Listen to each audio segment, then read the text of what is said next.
Ever wondered what makes TV so powerful in Jamaica? Time to find out. Welcome to Global TV Group 358, where television meets innovation. We're not just about shows, we're about shaping society. In Jamaica, TV keeps you informed, connects diverse voices, and supports democracy. Imagine a Jamaica where broadcasters unite, sharing data and collaborating globally. That's us, a unified voice in the TV industry. Did you know TV advertising is still king? It drives website traffic, boosts brand equity, and powers integrated campaigns. Even in an age of digital, TV stands strong, resilient in tough times. Our global TV deck is your treasure trove of insights and data. With charts, graphs, and success stories, it's your guide to impactful TV advertising. Curious to learn more? Visit our website and see how Global TV Group 358 keeps television at the heart of entertainment in Jamaica. Get ready to binge watch the future.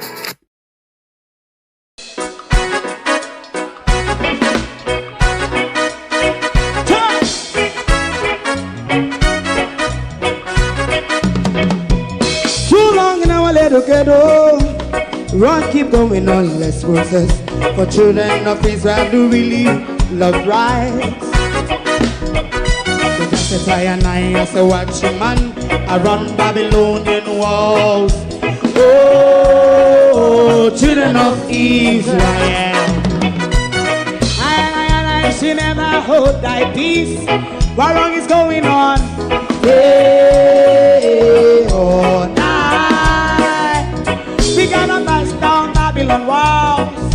Prepare the way. Prepare the way for your people. Let's go.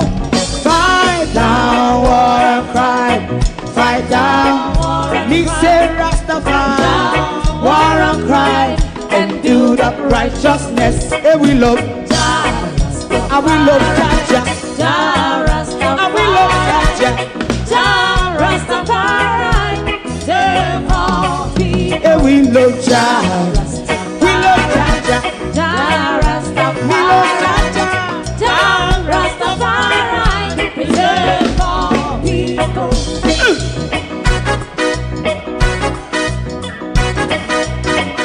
Put time away. Put time away again. Listen. Yeah. Just as I and I as a watching man, I run Babylonian walls. Oh, children of Israel, I should never hold thy peace while we penalize. Hey, oh, night. We gonna bust down Babylon gates. Prepare the way. Prepare the way for Jah Rastafari.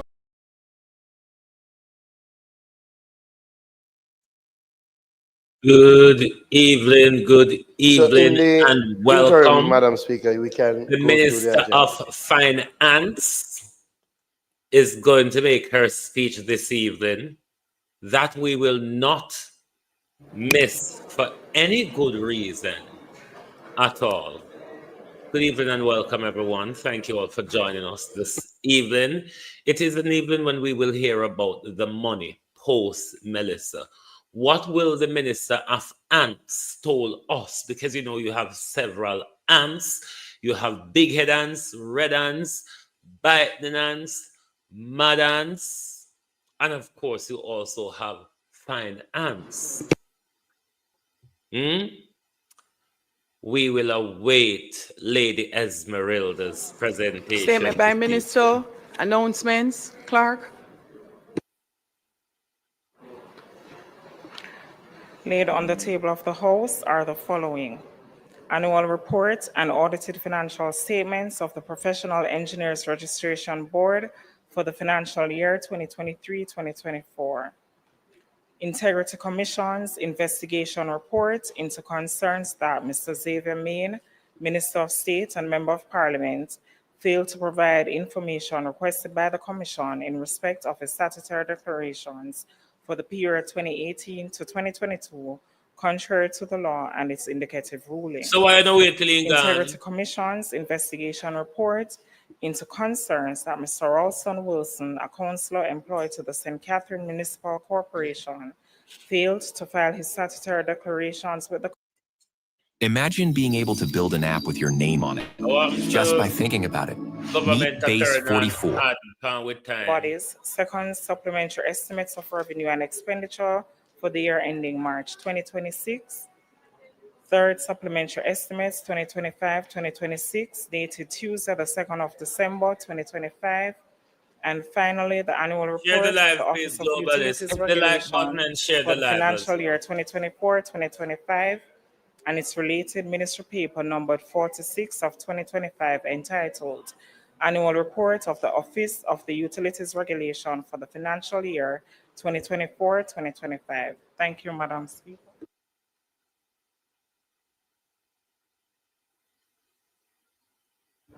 Bills brought from the Senate.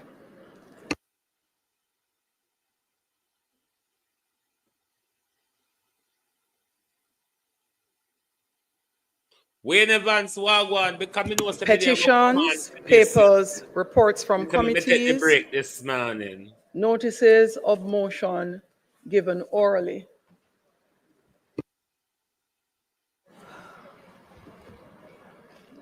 What a bangarang when the Madam question Speaker, I beg to give notice that at the next meeting of the House, I will move the following motion. Be it resolved that the third supplementary estimates for the financial year 2025-2026 and the Jamaica Public Body's second supplementary estimates of revenues and expenditure for the year ending March 2026, as laid on the table of the House on the second day of December 2025, be referred to the Public Administration and Appropriations Committee of the House of Representatives for consideration and report. Madam Speaker, I further beg to give notice that at a later stage today, I will move for the suspension of the standing orders to enable me to take this motion. Thank you, Madam Speaker. Questions and answers to questions. Motions that may be made at the commencement of public business requiring notice. Motions relating to the sitting of the House. Motion for leave to introduce bills. Presentation of bills without leave of the House first obtained. Public business.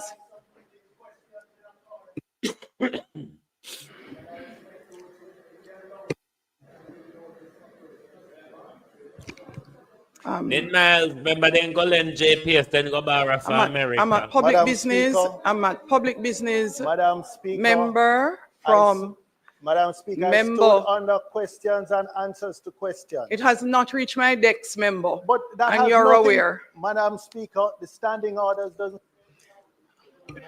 House Leader. On a regular parliament day when such a speaker House Leader, turn your mic on. such a questions. The pussyism start already. Madam Speaker, Madam Speaker,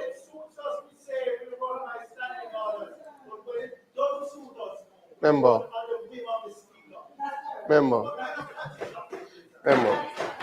House Leader. Yeah, Madam Speaker, firstly, let me join my own welcome to the students from the University, an excellent institution in Manchester. They have done extremely well, especially in relation to research and areas like robotics and entrepreneurship. And I'm very happy that they're here sharing in the House today.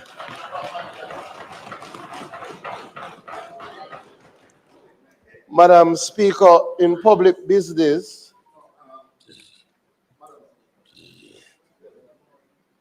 Madam Speaker, yes, the member for South Manchester had submitted to the House through you and the He has not submitted any questions through me.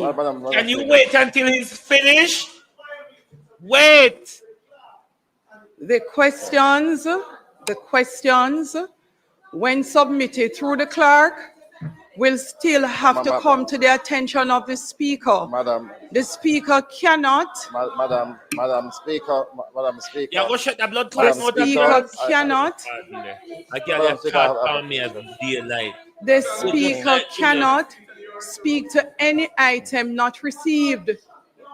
Madam Speaker, the member for South Manchester has duly submitted questions that he wished to table at this time through the clerk and as it's required by the standing orders, and he now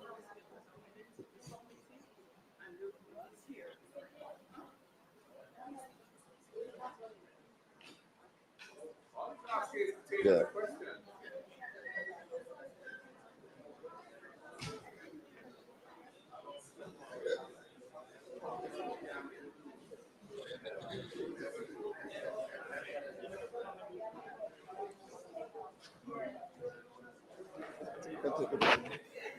Come.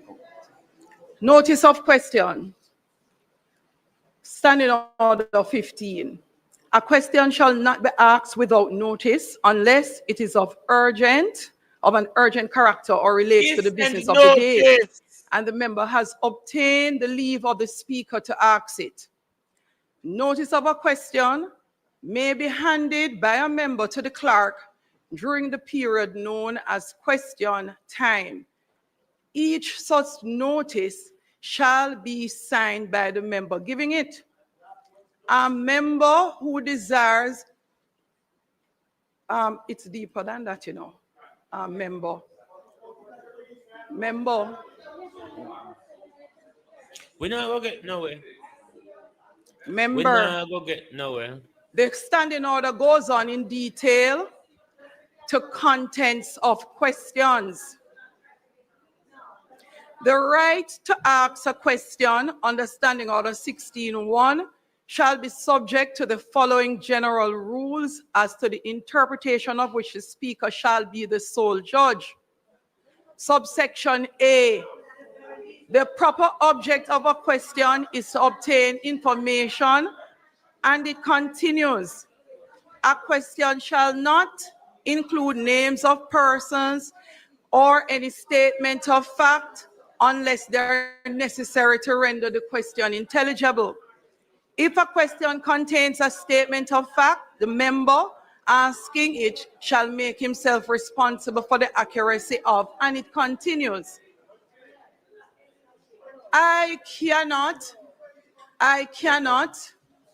not going to read all of the 20 points. The speaker cannot accept and table questions that have not been read at all or received by the speaker. That is why the standing order requires. Whose fault is it, Juliet? And leader of opposition business, you are fully aware. Yes, but Madam Speaker. There is no but. Madam, of course there's a but, Madam Speaker. If for example, the speaker refuses to accept and to read this is not for example. I just got the question on my desk 1 second ago. The member came to the office of the speaker at approximately 15 minutes or so after 2. He said he had submitted some questions. Have I seen it? I answered him. I told him no. He said he would go and get it and he would give me a copy. He just did. Yeah. Peter Bunting, who did you submit it to? Why can't you just go and have a look at them? Yeah, but it's this morning. Madam Speaker, and House Leader. If the leader of opposition business would just allow me, I would pray in these matters we don't have to be contentious. The questions were sent to the clerk today. There is a requirement that the speaker must review the questions before the questions are tabled. Why the clerk did not give it to the speaker? Because before the questions are tabled, before the questions are tabled, the speaker must review, because if the questions do not accord with the rules, if they include statements of fact, etc., etc., etc., that cannot be verified, hold on. The No speaker parliamentary shall privilege be allow them the be even sole if judge. So, members, allow us to be reasonable. If the speaker, if the clerk gets the questions today, the speaker has to review the questions. You're giving notice of a specific set of questions. You can't give notice in general. The notice is attached to a specific set of questions. You members and members on our side, let us go over this again. The notice is attached to a specific set of questions. You do not give notice in general. You give notice that you're going to ask these specific questions. Before that can be done, the speaker has to review the questions to ensure that they accord with the standing orders. The questions came in today. The speaker will do her review and will revert to the member. House Leader, I will ask you not to take your seat as yet. Let me read further for the member. Subsection 2 of same standing order 16, not disrupt the whole even PMP, which is why you are sure the speaker is required to review before just putting a document forward. If the speaker is of the opinion that any question of which a member has given notice to the clerk infringes the provisions of any standing order or is in any way an abuse of the right of questioning, he may direct A, that the member concerned be informed and that the question is out of order, or B, that the question be entered in the order book, which such alterations as he may direct. We have never had, even in practice, outside of the standing order, this approach that you're attempting to take. It's out of order. Thank you, Madam Speaker. We will proceed to public business. We will start with the Minister of... You want to go? Minister of Finance. Peter Bunting, let's say out of order. Where you can say. Madam Speaker,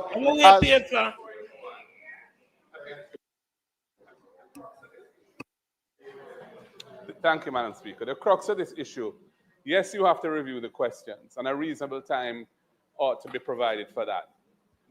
These particular questions were submitted by email before 10 a.m., we're told, today. So they've been at the Parliament for 4 hours. You're saying that you've just got them. So a member could reasonably expect that those questions, which may not be lengthy, could be reviewed and approved so that they could be tabled today, given that there's a 21-day notice period before whoever those questions are directed at has to answer. To the extent that the administrative arrangements in this House don't permit the prompt review of the questions, it's problematic because the notice period is extremely lengthy.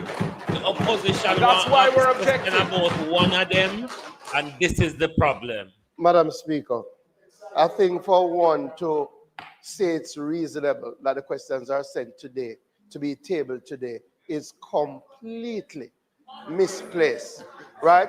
It is completely an unreasonable approach, right? If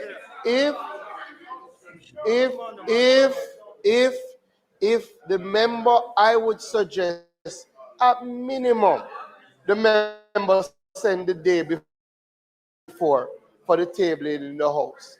At minimum, to give the speaker, the speaker does have other matters, right? That's not unreasonable. Anyway, Madam Speaker, this matter is clear. The members know better, and I would ask them to conform. We will recommit. We will ask, Madam Speaker, that we recommit statement by ministers. It seems, okay. House, we now ask for a recommittal of statement by ministers. Those in favor? Those against? The ayes have it. Statement by ministers. House Leader. Madam Speaker, as you see, the Prime Minister has joined us and has a brief statement to share with the House. So, Madam Speaker, the Prime Minister. What am I going to tell you? We say I know Jankro, Federalist Jankro. When you say flight green turn bully, when you say flight green a bully, see when the young girl them for front over the laptop, you stay there. Green and easy somebody. It's a crook, just like Andrew Holness. Copies will be circulated shortly. Thank you, Madam Speaker. I rise today to update this Honourable House on the unprecedented level of international financial support mobilized for Jamaica following Hurricane Melissa, and to outline how this support aligns with our structured, disciplined, and forward-looking national reconstruction strategy. And the generational debt, we got to put people money put within. Madam Speaker, the international community has responded to Jamaica with remarkable solidarity, urgency, and confidence. Yesterday, the 1st of December 2025, the international financial institutions, the IMF, the World Bank Group, the Inter-American Development Bank, the Development Bank of Latin America and the Caribbean Development Bank, jointly announced a 3-year coordinated financing package of up to $6.7 billion to support Jamaica's US dollars, to support Jamaica's recovery, reconstruction, and long-term resilience. Madam Speaker, even before the announcement of this substantial international financing package, we already had in place a multi-layered disaster risk financing framework, which was the product of years of strategic planning, disciplined financial management, and proactive investment in resilience. This framework enabled rapid early response and the immediate mobilization of liquidity to meet the most urgent needs following Hurricane Melissa within days. Jamaica activated several instruments across our risk financing architecture.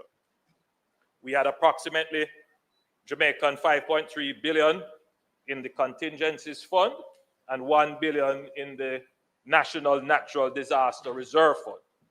We received US 91 million from the Caribbean Catastrophe Risk Insurance Facility, CRIF, one of the largest payouts ever made in the region. And then we had the US $150 million under the catastrophe bond, triggered immediately based upon parametric thresholds. In addition, we had US $285 million available through the IDB's contingent credit facility for rapid liquidity support, which was upsized to $300 million, and US $42 million scalable to US $84 million available on request under the World Bank's catastrophe deferred drawdown option. Madam Speaker, this totals approximately US $662 million in liquidity that was available almost immediately following the hurricane. This is the very definition of planning, preparedness, and responsible governance. Bahrain, the beginning of the Bahrain. Our multi-layered approach ensured that Jamaica did not wait helplessly for external support. We were prepared and ready to act, ready to deliver, and ready to protect our people. However, Madam Speaker, the scale of the disaster is without precedent in our history. The widespread infrastructure damage, displacement of thousands of families, the destruction of livelihoods, and the long-term economic impacts mean that additional financing is required to support the reconstruction effort and to build a more resilient Jamaica. It is against this backdrop of strong national preparedness that the international community has now rallied behind Jamaica, recognizing that we are not merely seeking help. We are ready to lead, ready to rebuild, and ready to transform. Madam Speaker, the US $6.7 billion financing announced yesterday has three main components. How much tax you are going to raise? US $3.6 billion in sovereign debt financing. This is for the government to execute the National Recovery and Reconstruction Program over the next 3 years and includes up to $1 billion each from the World Bank, IDB, and CAF. US $415 million from the IMF under the large natural disaster window of the RFI, and US $200 million from the CDB, the Caribbean Development Bank. The second category of funding, second component of funding, would be US $2.4 billion in private capital mobilization. IDB Invest, the International Finance Corporation, and the Multilateral Investment Guarantee Agency will mobilize private investment through public-private partnership models. Madam Speaker, it is important to note that mobilizing private capital will be critical not only to scale up recovery efforts, but also to preserve fiscal space. It is not intended for the sovereign debt pool. This is not intended, Madam Speaker, for the sovereign debt pool, and the private financing pool will operate independent of each other. The plan is to use innovative public-private partnership solutions and structures that blend public and private finance and expertise throughout the recovery and reconstruction process.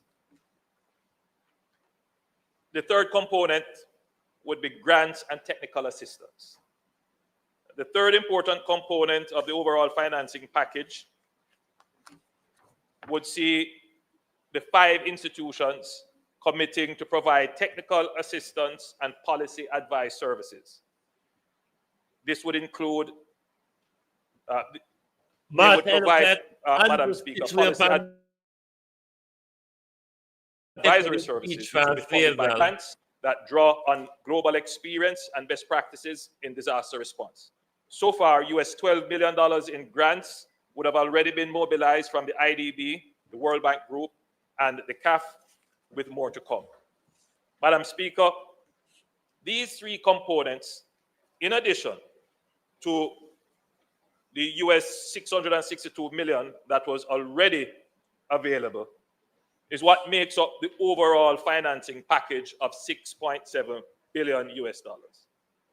This is the single largest and most comprehensive development financing package ever assembled for Jamaica.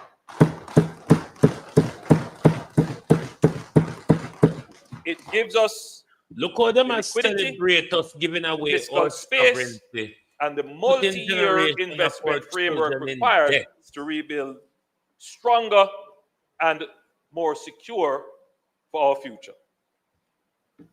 Securing support of this magnitude within 1 month of Hurricane Melissa is nothing short of historic. It reflects sustained, direct, and proactive engagement at the highest level. Over the last several weeks, we have had extensive engagements with the heads of the IMF, the IDB, the World Bank Group, CAF, and the CDB, as well as other leaders at the G20. Maybe how you do? But, Madam Speaker, let us be clear. Engagement alone would not have produced this outcome. The swift, coordinated response from the IFIs is a direct vote of confidence in Jamaica's governance. Nobody's net out, don't have to watch. It reflects the credibility we have built through the years of fiscal discipline in managing our economy, in reducing our debt, in strengthening institutions, in managing corruption.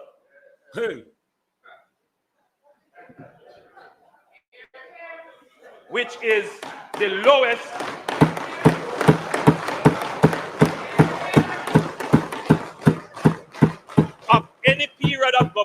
especially on the PNP side. By any measure of any index that has been used, it is the lowest. A point that must be made. And it stands unchallenged. So,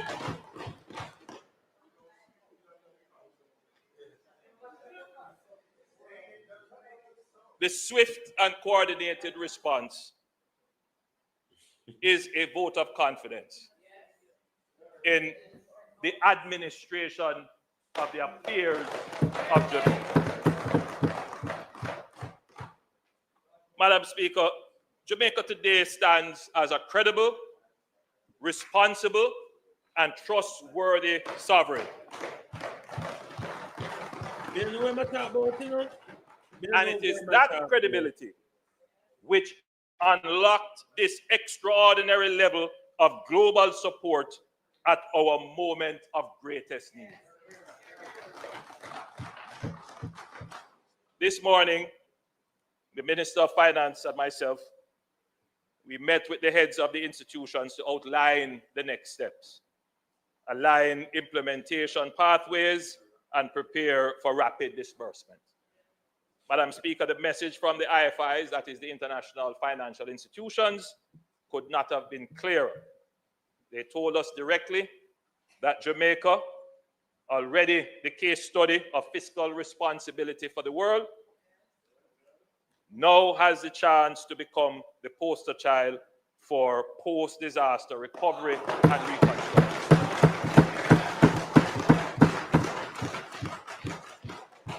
They commended the government for the decision to establish the all right, National we here today, Mark, your book. Resilience Go on now. Authority, NARA, noting that few countries act so quickly to set up a modern, best practice central coordinating body to drive recovery with discipline, transparency, inclusivity, and a long-term vision. Madam Speaker, these institutions are not looking at Jamaica as a country in crisis. And for that matter, it should be said, neither is the government. House Leader. Madam Speaker, with the Prime Minister's time for speaking having expired, we ask that he be extended to complete his presentation. 10 minutes. Question is that the Prime Minister be allowed 10 minutes to complete his presentation. Those in favor? Those against? The ayes have it. Prime Minister. Madam Speaker, these institutions are not looking at Jamaica as a country in crisis, and for the record, neither is the government. We see this as an opportunity. Hey, and you want to say the country in a crisis, the country is a global standard setter.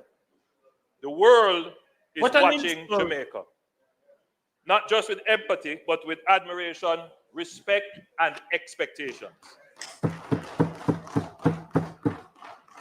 We now have a rare opportunity to show what a small nation, united in purpose and confident in its future, can achieve on the global stage. Madam Speaker, the resources being mobilized are aligned with clear, disciplined, multi-phase national reconstruction strategy. Phase one of the strategy is the stabilization and the provision of essential services. The first phase of the strategy is focused on the restoration of electricity, water, connectivity, food, shelter, and key transportation links. As these stabilize, relief, which is the provision now of the food and the water and other such items, will transition in December, or probably a little later, maybe early January, from physical distribution to targeted financial support through a voucher system, whether digital or physical, restoring dignity, autonomy, and choice to affected Jamaica. Andrew hijacked the thing. Phase 2, which is the economic and social recovery. So what's the That point of next the finance minister speaking after Andrew? Andrew hijacked everybody.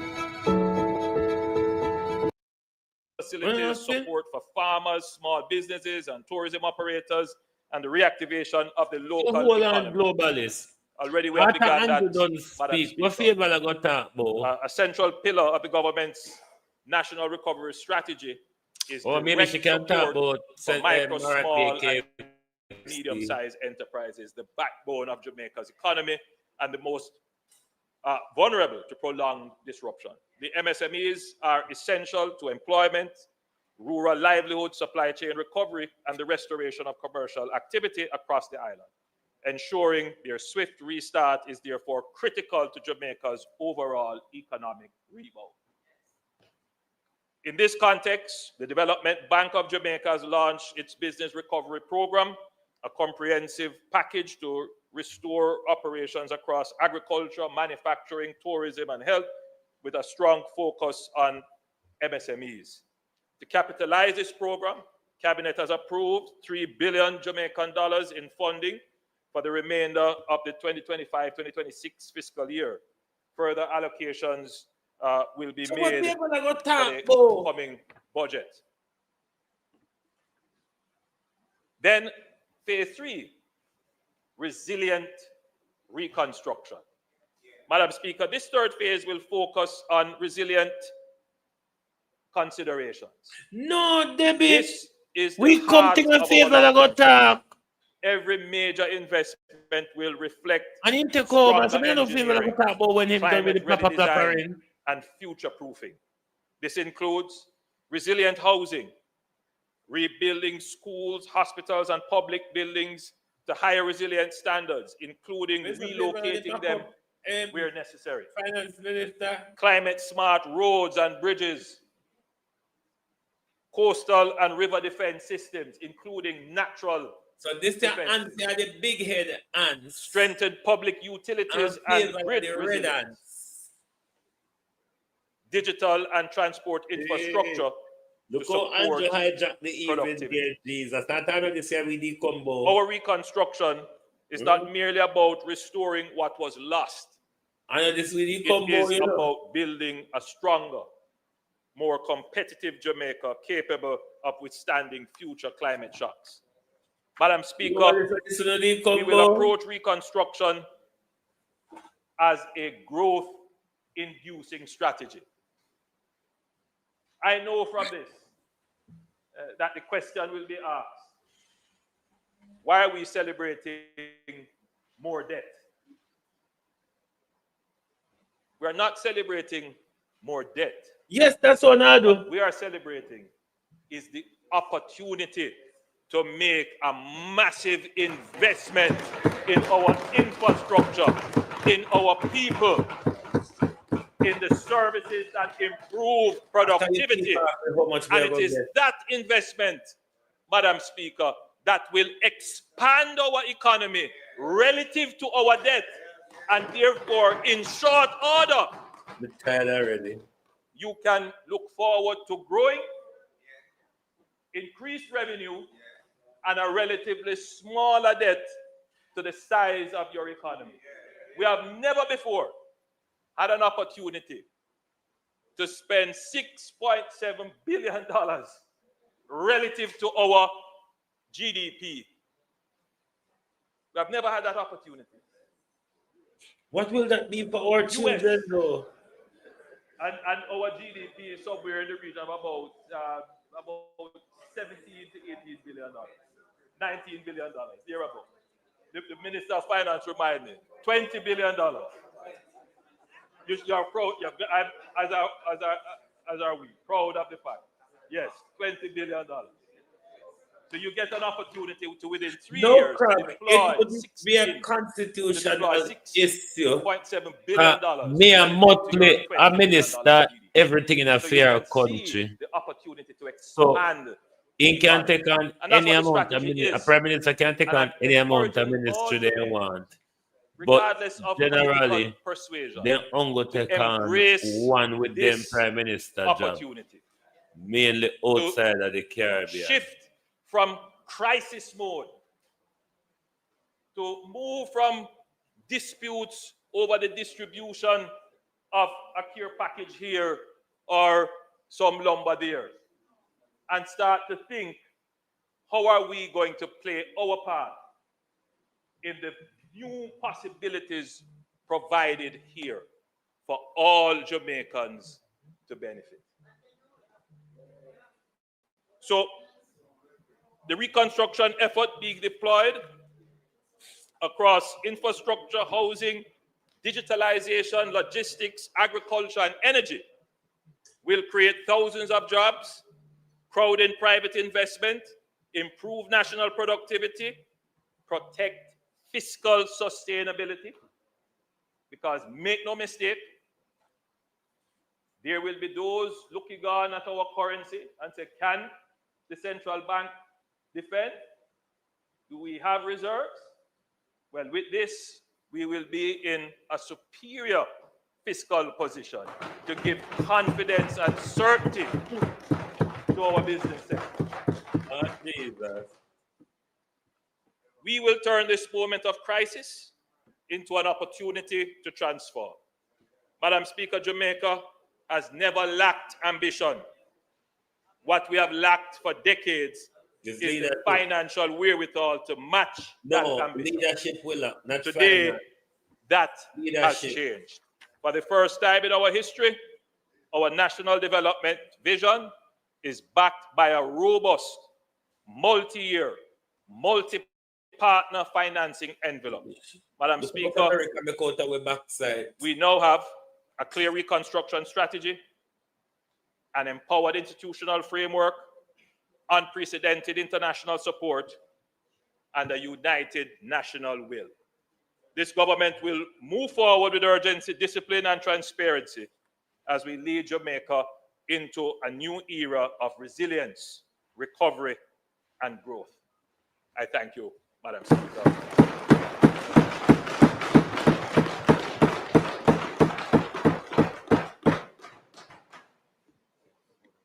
Sure. Leader of the opposition. Thank you. Will respond.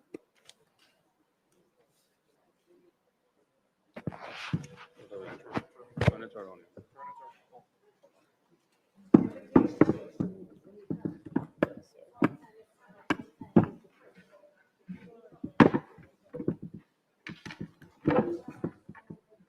Thank you.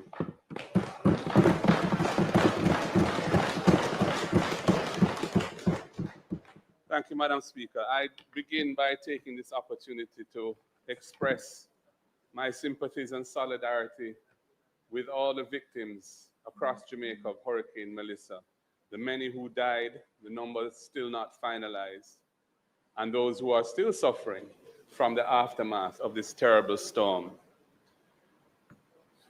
Madam Speaker, it is a sad situation in the configuration of the affairs of this world that we, living in a small island developing state like Jamaica, are the recipients of the increasingly vicious effects of the climate crisis, a crisis which we did very little, if anything, to cause. There is the global warming as a result of the excessive use of carbon and emissions from carbon fuels over the last few centuries since the Industrial Revolution. That global warming has largely been driven by the wealthy economies of the world.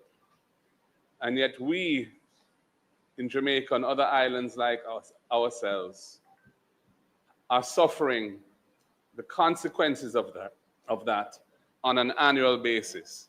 We were hit by Beryl or scraped by Beryl. Last year it was a serious hit. And this year we got walloped by Melissa. It's really a shame that the international financial community is still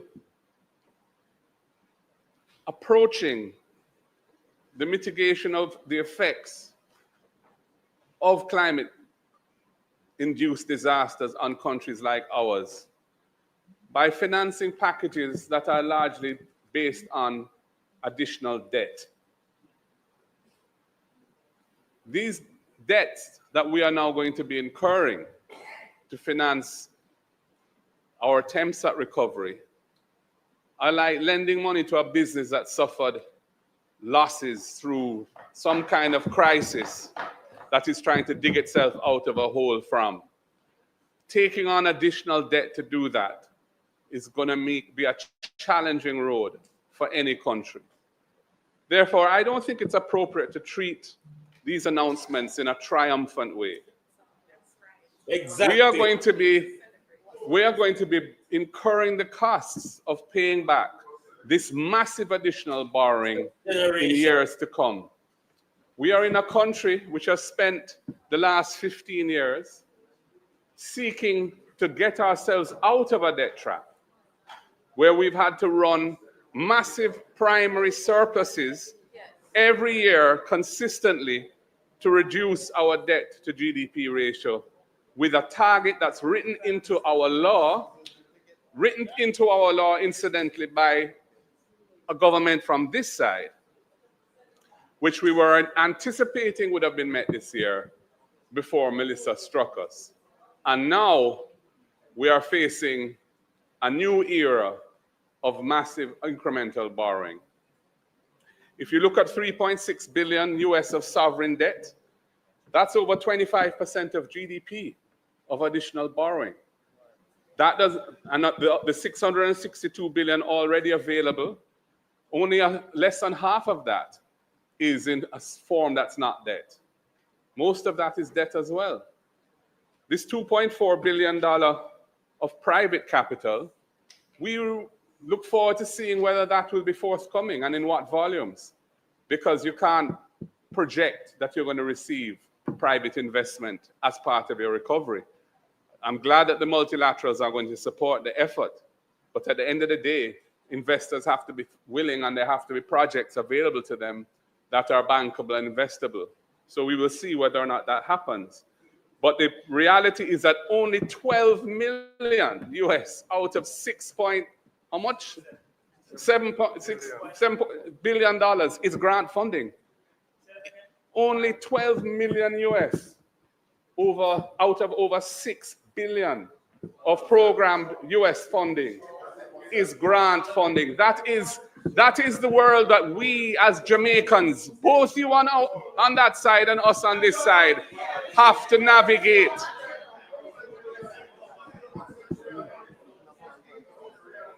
House Leader, members' time for speaking has expired.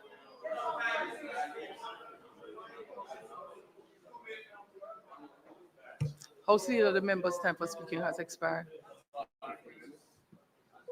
We didn't visit your Prime Minister's speech with the kind of response that you're giving mine. Madam Speaker, as the time for the opposition leader has expired, we ask that you give him sufficient time to complete his presentation. House, the question is that the leader of opposition be allowed an additional 5 minutes to complete his presentation. 5 minutes, enough time. No, members, I am going to ask that no one asks for sufficient time to complete, because those words can mean a 2-hour, 3-hour presentation like the member from St. Andrew South. Yes, Angela, you know it's you, who spoke for hours.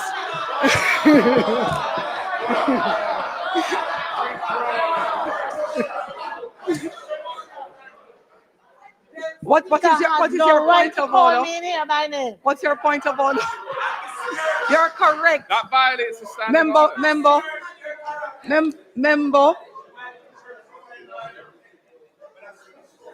Member, you're correct. But it is not in keeping with the approach of Parliament to speak until conclusion, whenever that is. And we have learned our lesson, as the member so nicely stood up and reminded us. So she knows who we're speaking of. So 5 minutes, House. Those in favor? Those against, the ayes have it. House Leader. Yeah, I suppose I should be grateful, though it's a very parsimonious allocation of time to respond to such an important speech on such an important occasion. It's symptomatic of what is wrong with this parliament, that the leader of the opposition is given 5 minutes more to finish a presentation. Anyway, that is the world in which we're being required to live. Madam Speaker,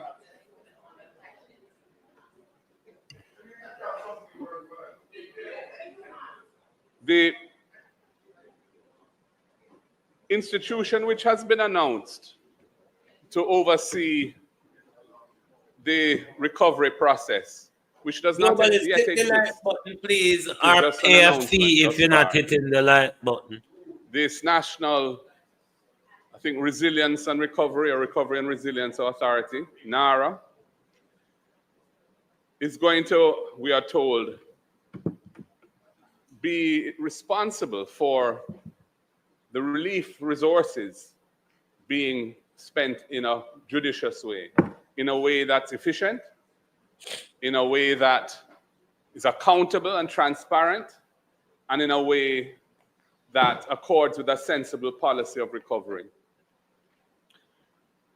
After all, the PIOJ has indicated that this financial quarter that we're in now, the economy is going to contract by some 11, I think, to 13% of GDP relative to the same quarter last year.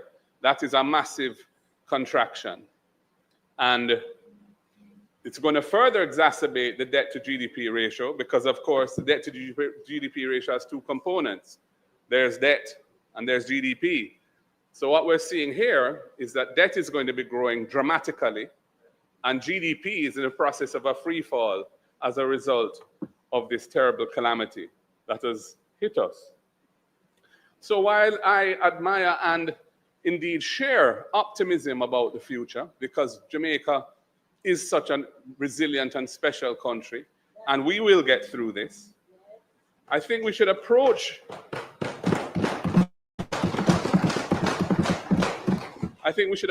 an announcement like this with some sobriety, where this event has caused us to retrace our steps substantially from the economic path we were on, and which the nation incurred substantial sacrifices to get to where we were. I'm not blaming the government for Melissa. That would be absurd. I'm not blaming the government for seeking resources to fund the recovery.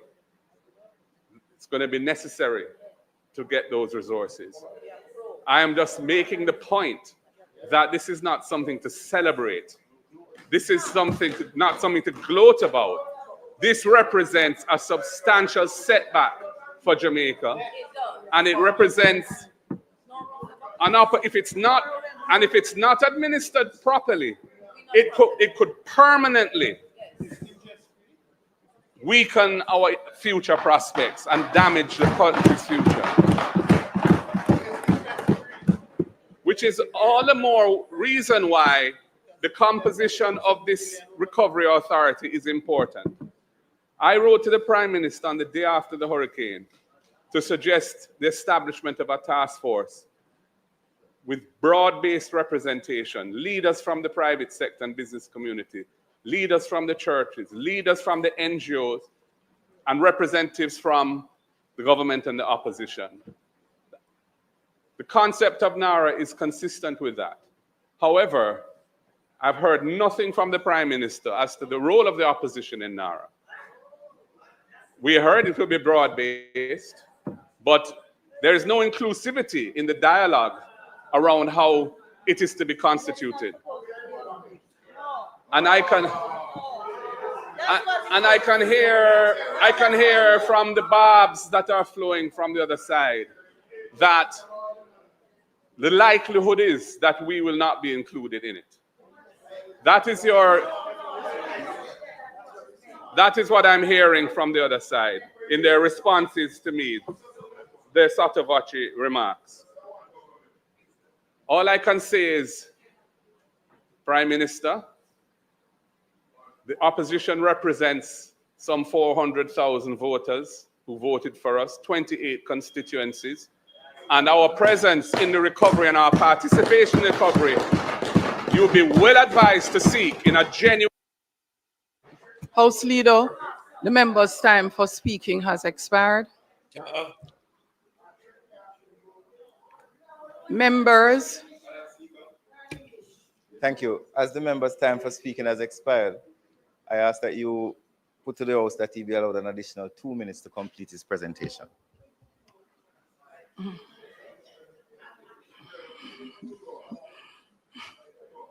Here are a chuckle under the mic. What is wrong with this slot? Complete your presentation, Opposition Leader. Thank you, Madam Speaker. Another generous allocation of time. Thank you very much. And Opposition Leader, yes. Prime Minister got 10 minutes extra on 12 minutes for statement by Minister. Right. And, I won't be nearly as long. And you got half of that time. I'm wrapping up. Yeah. It's not in my nature to be long-winded. So, Prime Minister, the point I was making is I think you would be well advised to seek in an authentic way the inclusion of the opposition in the governance arrangements over which these funds will be administered on this recovery, because Jamaica is facing an unprecedented disaster, the scale of which is indeed awesome and frightening to those who have to encounter it on a daily basis in several parishes across the land. So, Prime Minister, I wait to hear your thoughts on this. I have asked you about it for a month now. You haven't indicated to me your views, but you know, I'm putting to you today again what I consider to be the optimal approach to dealing with this particular matter. Time is short, and I've been asked to finish within 2 minutes, so I will wrap up now. More or none. We will be hearing about the fiscal rules, and we will be hearing about the suspension of the fiscal rules, no doubt. And I'm looking forward to the discussion around that, where I'll have an opportunity to say some more on these matters. Thank you, Madam Speaker.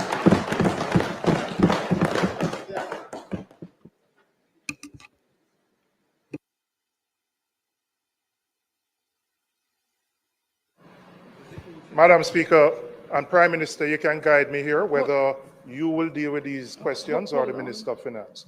But I certainly would like to know the terms and conditions of the loans that we're getting from the various multilateral agencies. The 6.7 billion US is over 3 years. What we intend to draw down in year 1, year 2, year 3, whether there are conditionalities tied to these loans, whether the monies have to be used specifically related to rebuilding exercises or whether it can be used more broadly. So you can guide me as to whether you will answer or the Minister of Finance will provide those details when she speaks later. Any other questions? You may go ahead, member from Portland Eastern. Mr. Prime Minister, thank you, Madam Speaker. You made mention of the human dignity component with your transition to digital cards or an alternative means to food distribution. In your presentation, I note that the purpose of loans, albeit that you are celebrating, and we ought to celebrate restoring the country, the aspect as to whether or not there was any consideration of persons who simply won't be able to access your electronic system to access basic necessities for the food and anything else that comes with it. Also, in terms of an allocation, is there a specific sum that goes to the persons who are the primary victims and should be the ultimate beneficiary of any loan given? That is to ensure that the lives of the people are restored in a position better or at a minimum to the position they were before the disaster. and ask lastly that any consideration should consider the Constitution and the guidance on human rights when that is done. Thank you.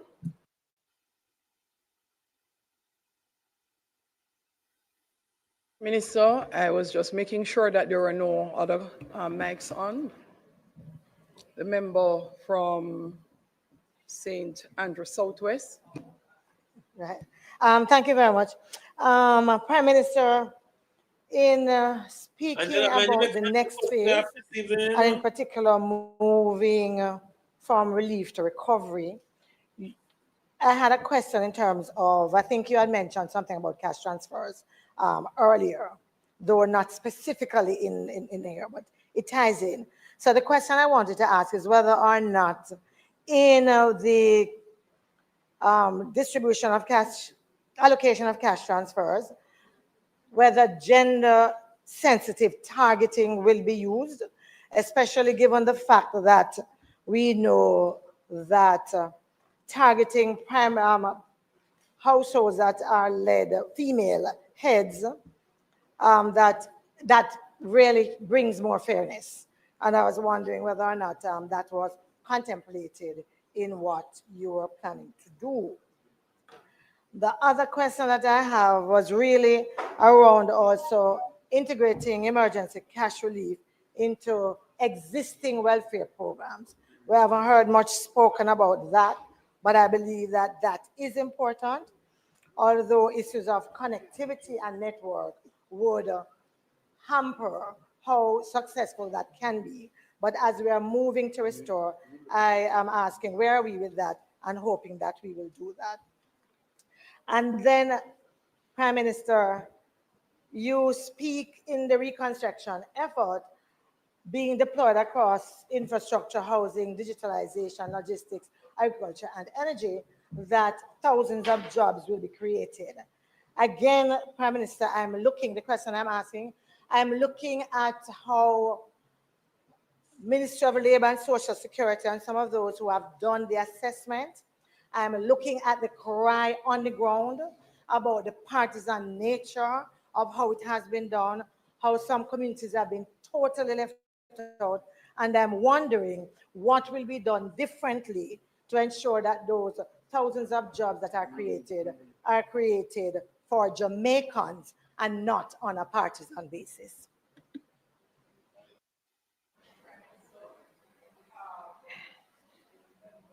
So members, I'll remind you that you should indicate wanting to ask a question instead of turning on all the mics, and you would have observed the effort to put us back in order.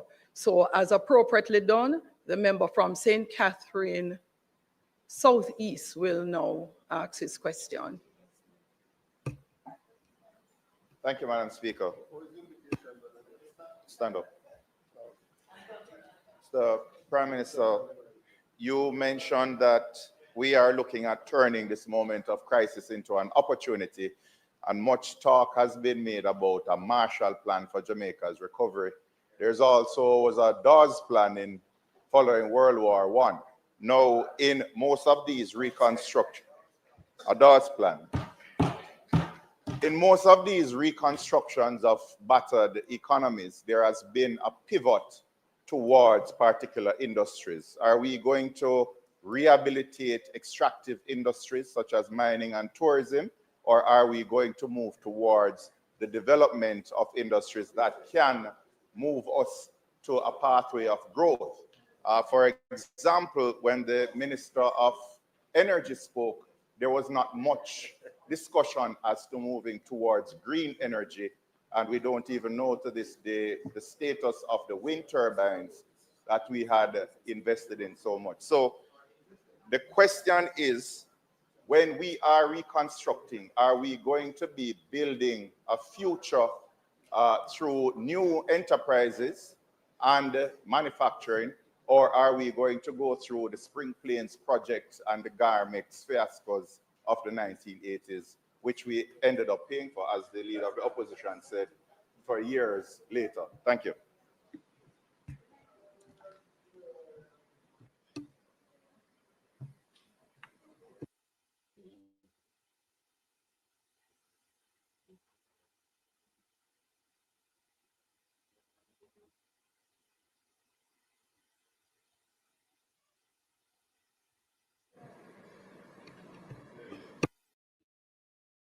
Do you want to learn some code for free?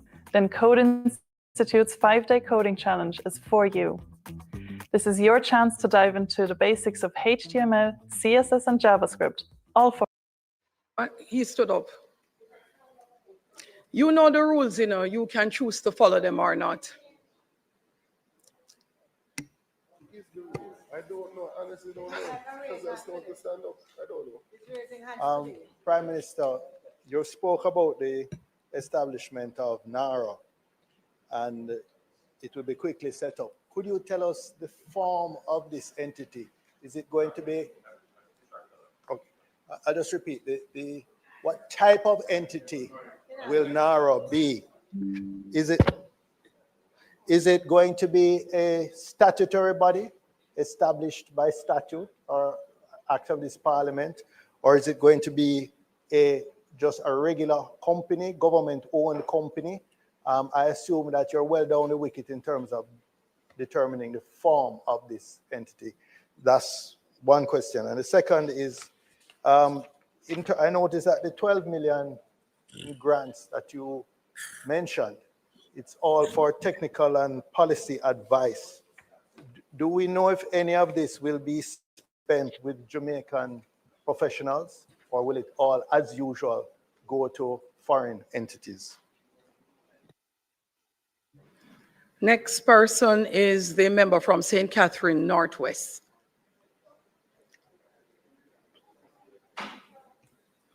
You may turn on your mic, member. Raise your hand and stand. So, Prime Minister, I have one question. The estimate of 6.7 billion US, is that in your analysis sufficient enough for our recovery efforts and our rebuilding efforts? And if it is not enough, approximately what percent of the resources you perceive that we will need in the next 3 to 5 years is this 6.7 billion? That's my question, Prime Minister. Next is the member from Westmoreland Eastern.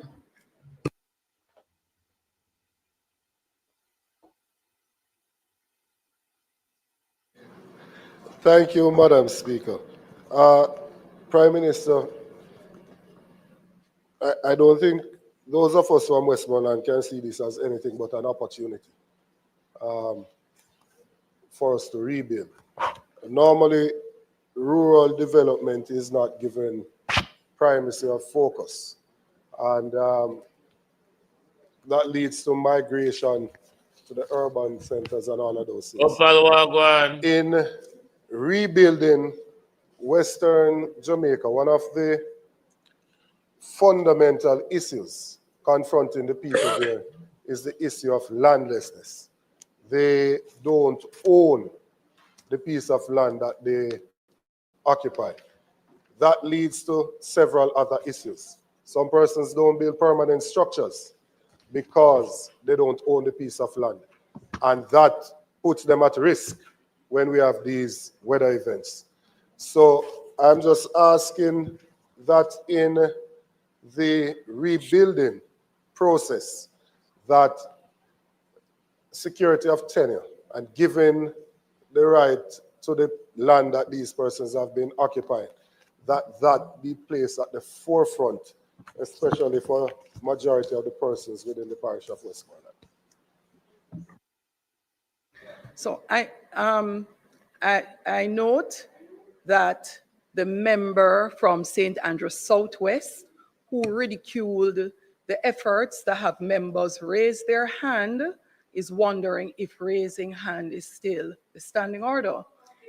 After that, the week following, the ruling was as exactly in keeping with the standing order. The standing order requires that a member stands and upon catching the eye of the speaker, so you are required to stand. The member from St. Andrew West. Thank you so much, member. Thank you, Madam Speaker. Prime Minister, as Jamaica assumes the role, this new role as a poster child for climate resilience, are you likely to support the Barbados initiative that looks at reforming the financial institutions so that the Barbados Initiative. No, is that to reform the financial institution so that we can get better terms for the financing for recovery.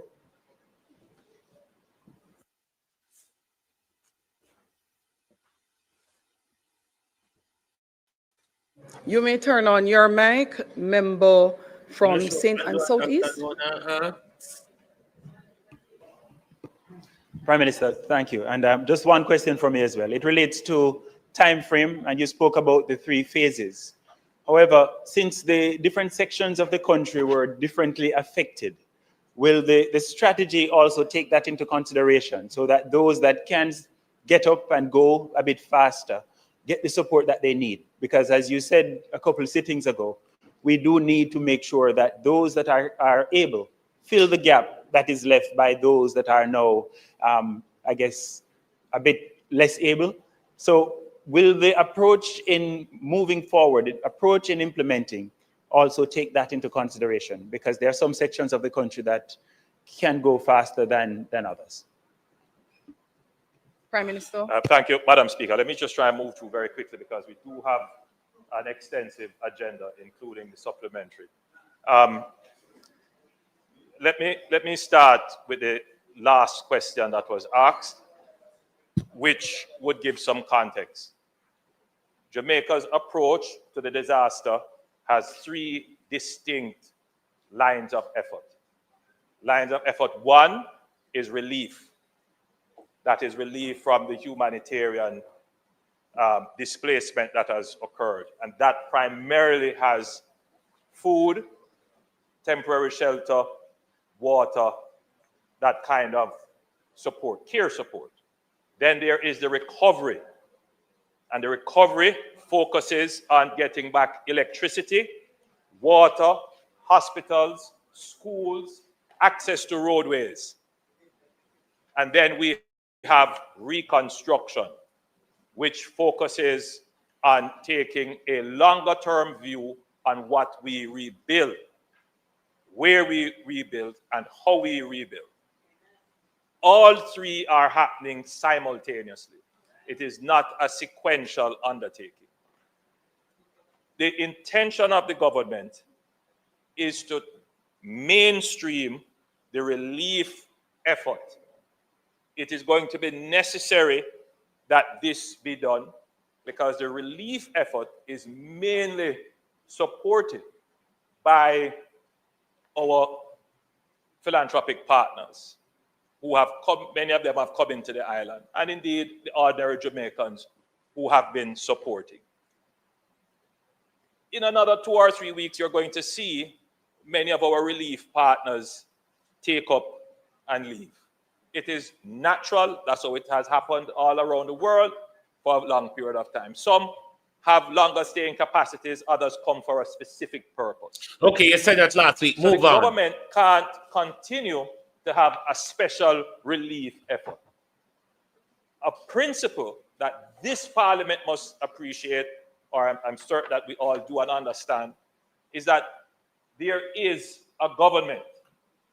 And yes, the opposition is a part of the government. And the government has ministries, agencies, and departments that are established to provide support through the regular social safety net system, whether it be PATH, whether it be rehabilitation grants, which we do normally. So the government will transition the relief effort into a more mainstream response stood up by the ministries, departments, and agencies. Inasmuch as members of parliament have been clamoring to want to deliver package, to want to deliver roofing material, there will come a time, and it has already come, where the members of parliament will be saying, take this away from me, I can't manage it anymore.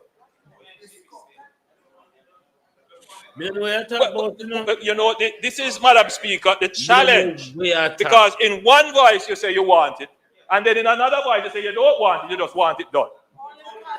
And Madam Speaker, we as the government who have the responsibility, we already knew that this moment would come. And therefore, Madam Speaker, that is why we have always emphasized that we must stand up the government, make the government strong, including the members of the opposition, so that we can give the long enduring service to those Jamaicans who are suffering. That is what we have done. So, Madam Speaker, the idea that somehow the relief effort has been partisan, unfairly distributed, the main proponent being my sister and neighbor from St. Andrews South West. Are you quarreling from last week in a finish, you know? Again, the Prime Minister is misleading the House. Exactly. By saying, and besmirching, yes, my character, by saying that I am the main proponent. Obviously, he's not on social media. He's not reading what others are saying and writing. I am only bold enough to say it to your face. Yeah.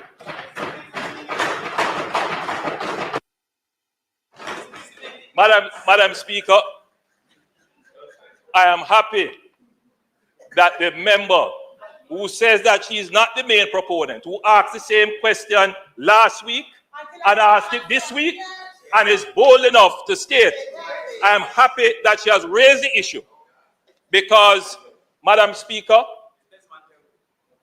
as I travel through the country, supporters of the Jamaica Labour Party have come to me complaining that the PNP MPs who have gotten substantial relief aid have not been distributing it to them. And I want to put it on record, Madam Speaker, that when they have come to me, I have said to them, in the interest of unity and peace in this country, that we wouldn't raise it or complain about it. But there is obviously, Madam Speaker, an effort to destroy the goodwill and to falsely accuse the government in a very malicious way. In a malicious and the truth. And we have, Madam Speaker, made every attempt to be fair in how we have distributed the public's resources, not our resources, the public resources. And to answer the member, I have given a directive to the Minister of Labour, to the Minister of Local Government, and to ADPEM, that they must release all public aid that has been given to every member of Parliament in this country. So that the unfair and malicious attempt to cast the government in an unfair light can be dispelled by facts. So, Madam Speaker, that will be made available as soon as the next sitting. And we have also said, I must say, Madam Speaker, I received yesterday a very good report from ADPEM that they now have in place a proper system to manage inventory. So very soon, we should be able to have a public access website where we can see everything that comes in and everything that we will put an end to this deliberate, malicious attempt to destroy the reputation of the government. Madam Speaker, and we will see when it happens who has gotten more. Madam Speaker, no, I'm on my feet. Shut along there. So we will disclose everything that has been given to constituencies. Let me put it that way.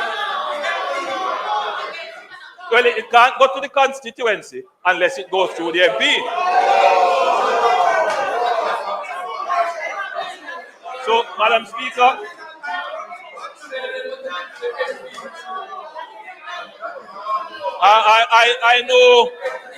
I know what has fallen over there and why everybody is all of a sudden getting hot under the collar. I know. Madam Speaker, let me continue. Let me continue. Now, a question was asked by the member from South Manchester. And your question was that there was 12 million US dollars of grants given. I'm constrained to say, member, that the grants are specifically for technical advice. There are other grants given in relation to the question asked by the leader of the opposition. There are other grants which ministers who are in the various areas where those grants are given will speak to. But 12 million for this case is for technical advice. 12 million. And you are correct in the sense that sometimes these grants come with conditionalities as to who would be the consultant, and some countries have precisely, and some countries do have a requirement that by their law that some of their aid has to come through their local companies. I am not here saying that this is definitively the case for this. We have not discussed that.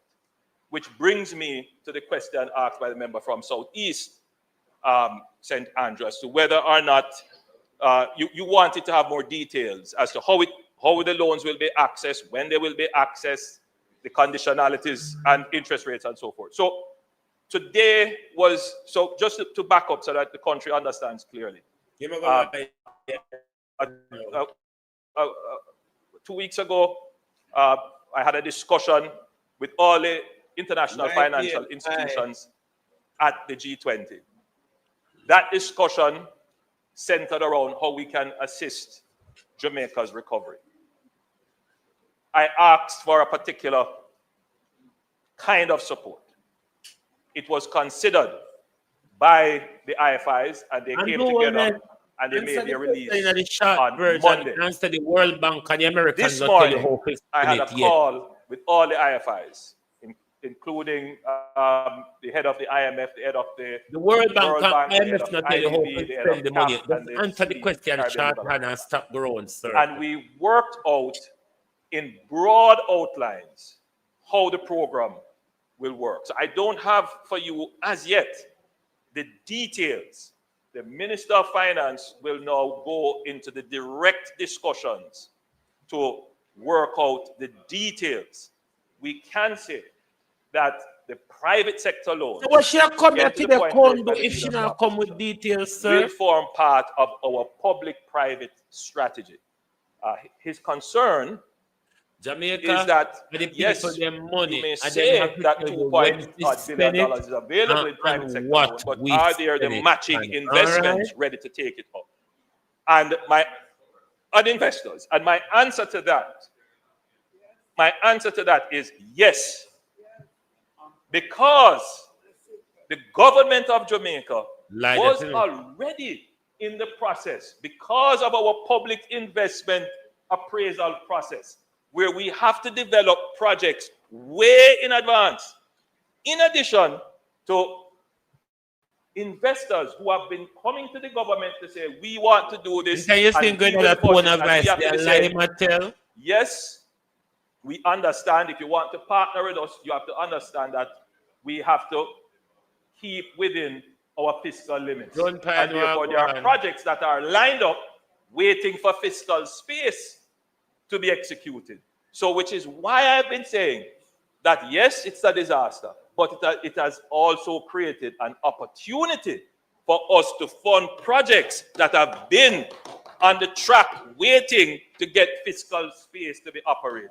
So this is what I mean when I say we have opportunities. So this is also a signal, Madam Speaker, to the private sector that if there are projects that have a national impact that can be done using Jamaica's well-established public-private partnership structure, now is the time to get in line for those projects. The leader of the opposition is saying in a sort of a way that we don't have the money.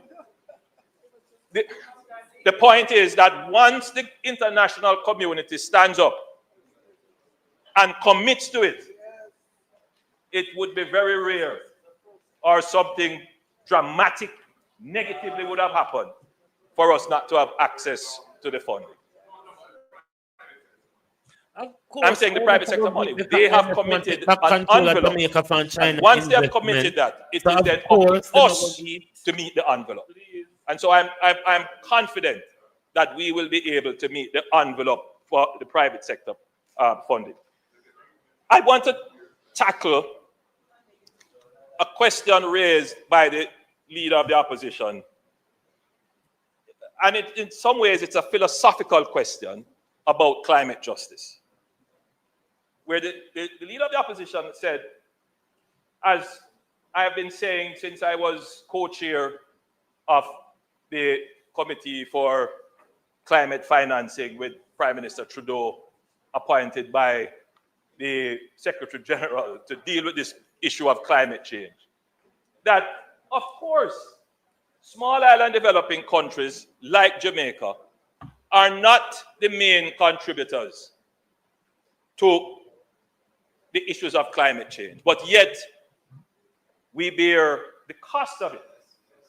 Our emissions clearly could not be attributed as a cause for the warming of the oceans globally, or the melting of the ice sheets in the poles, or the destruction of corals, or rising sea levels. Jamaica's carbon footprint is negligible. But you know, Madam Speaker, I am a strong advocate for climate justice. But the difference between myself and the leader of the opposition is what I'm going to say. You don't know what I'm going to say. The difference between myself and the leader of the opposition is that I am not expecting the international community to give Jamaica anything. Why not? The way I walk on big for then. Where I walk on big for.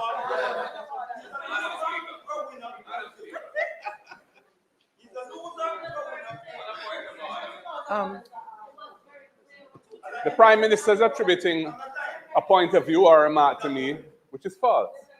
I have never said that the international community can be expected to give us anything. I know the world we're living in. I was pointing out the injustice of it and the fact that it's because of the injustice of it that we're going to have to be taking on this massive amount of additional debt to try and dig ourselves out of this hole.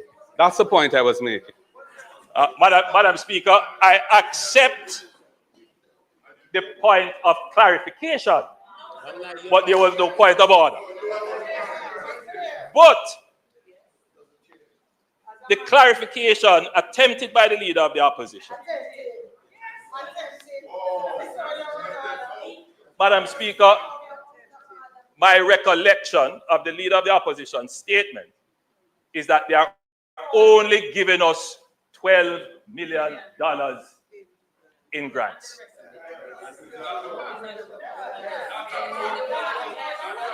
With all that we need, all that they're going to give us. Let me say this, Madam Speaker. Yes, there is an injustice in the climate change issue that small island developing states in particular are faced with increasing in terms of frequency, in terms of intensity, and in terms of the overlapping of disasters that have an impact on our balance sheet. You know, jump up and you just make it up as they go. And the argument is that rich countries that have benefited from using carbon-based fuels, should compensate.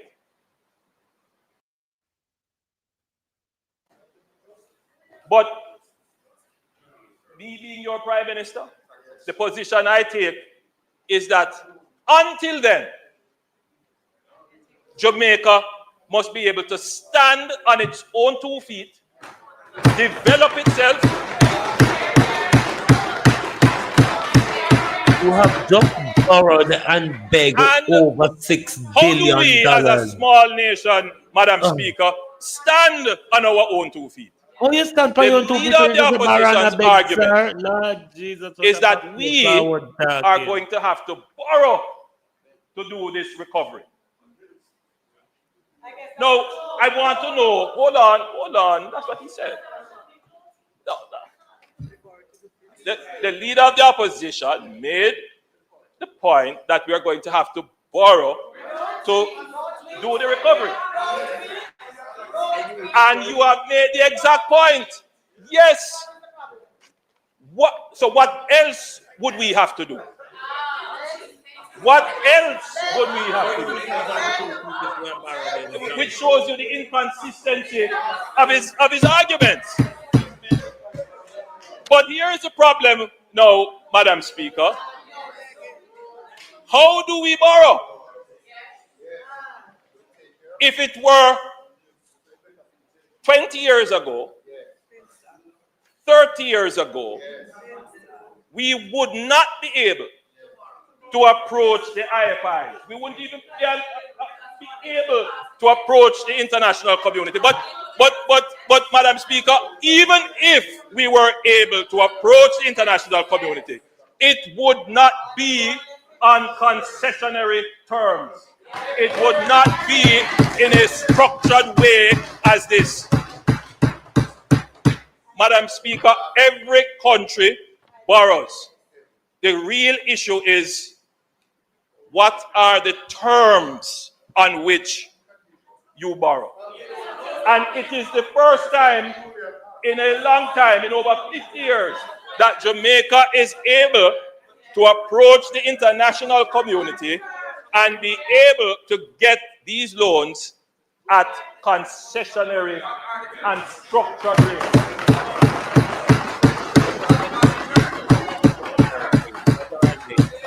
Madam Speaker, I can be clear. I can be clear with the House that our preferred approach is to engage with the international financial institutions, because invariably their terms are much better than private markets, and they support technical development and they engage a structured program.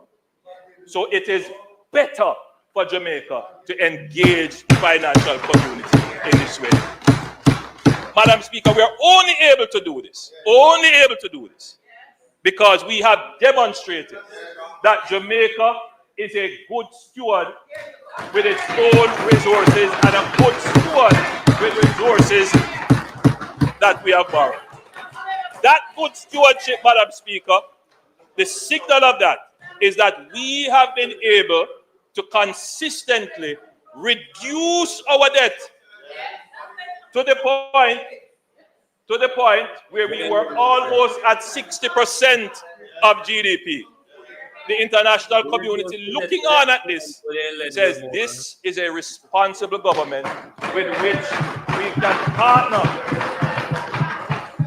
and lend almost 20 to 30% of its GDP.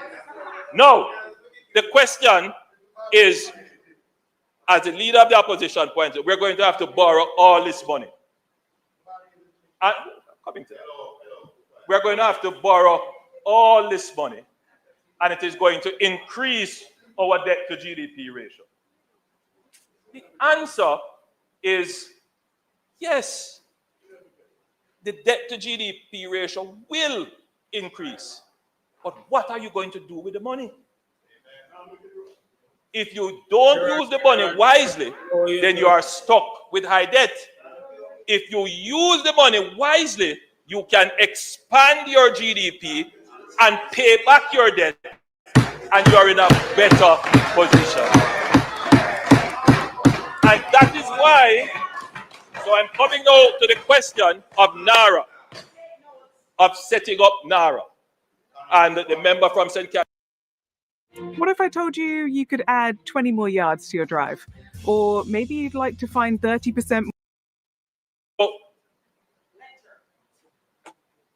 From a week after the disaster, we anticipated this, and we decided that we would have to establish an entity that will be able to use the funds as quickly as they become available. Because a part of the discussion with the IFIs is that the funds have to be made available on a fairly rapid pace. In other words, it couldn't follow the elongated processes. So we had to establish a new entity, and this entity, to answer the question asked by, I believe it was the leader of the opposition or somebody else, what are the member from South Manchester, what will be the form? What form will the entity take? This is where we are now in terms of studying the various options available for its structure. Should it take an executive agency form? Should it become a statutory entity? What will the legislation look like? These are questions that are now being studied. We sought the advice and assistance of the World Bank in doing the conceptual note. We are out of that phase, and now the Attorney General's chambers and all the tell Jamaica legal people, experts the Americans are lead by everything we are going in Jamaica. I will reserve my comments. I see them money. I don't want what I say influence. I see them money, Prime Minister. But we want an entity You're that just is a poster nimble, boy. that move very quickly, that complies with our principles of fairness and transparency and so forth. And we want an entity that is forward-looking to answer the questions that were asked about, for example, are we going to invest in traditional mining? Are we going to look at something different? Are we going to look at renewable energy versus what we have now? These are all questions that I am not proposing to answer. What I am proposing is that we set up the technical entity, which will be the NARA, to guide the decisions in that regard. Now, the question is, what role will the opposition play in all of this? And this is a matter that I've tried very hard to, again, not respond to some of the things that have been said, but I believe that it is important for public discourse that I share my mind with the public. Now, during the pandemic, I had the awesome responsibility of using executive powers. And I made it a practice that for every executive order that was given, I brought it to Parliament, though it was not required, and it was debated here, and parliamentarians had an opportunity to vary or change. It worked quite well. And I think we could say that we had the cooperation of the opposition in the management, largely, of the pandemic. We established a joint select committee where the Minister of Health was at the disposal of a selected number of members to question him on the management from the health side of things on the pandemic. When the leader and myself met, he expressed to me that he would want to have a role in the recovery, and that was not something that I objected to. I still, however, have to figure out how does that work. The framework of our system is we have a parliament. This is the ultimate forum in which we meet and debate. And I have said, hold on, I've said, listen, let us establish a special committee. It wouldn't be under the strictures of all the other rules of how the standing committees and other committees work. It could meet when it wants and have that robust discussion, ask questions, oversight, and you meet. And it's under the rubric of Parliament.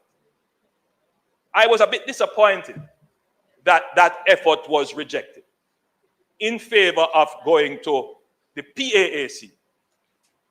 But I understand, because it is my view as well, that if you have a government and the government has a structure, why go outside of the structure of government? Allow government to work. On the one hand, you can't reject what I have established based upon your advice and request. We have established it. Then you reject it, and then you come here and say you want to have a role. Having the oversight. Make up your mind. But we need a broader national body consisting of I am not here trying to hug up everything and do everything by myself. People. God knows I would prefer that everything were done in a way where everybody carries some of the weight. But let's not try to make political mileage and gain out of a disaster. Let's not do that. No, the establishment of the NARA, as spotted by the member from South Manchester, has to be within a legal framework. And I have to go figure out now how that legal framework can incorporate a member of the opposition or members of the opposition in how that is administered. No. Hold on, member. There is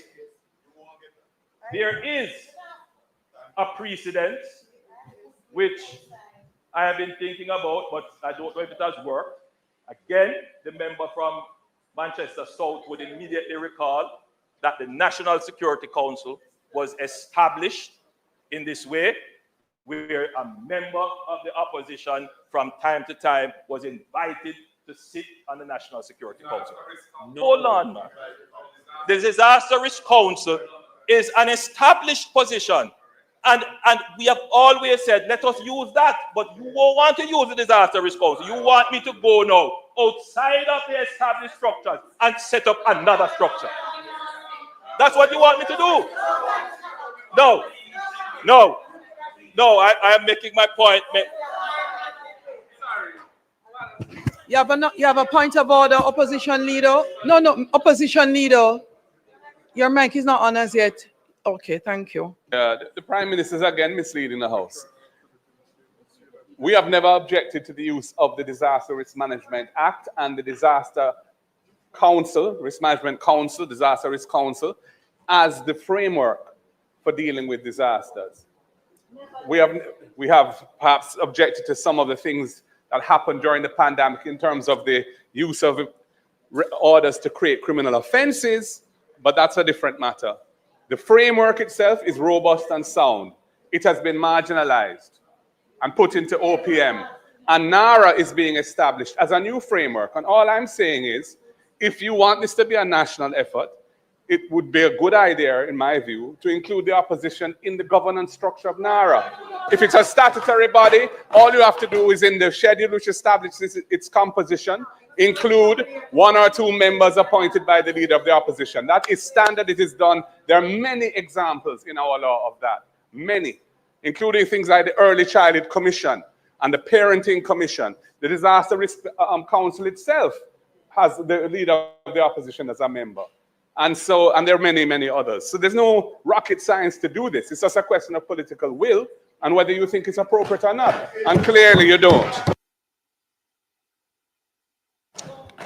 So again, the attempted clarification has not made the position of the opposition any clearer to me.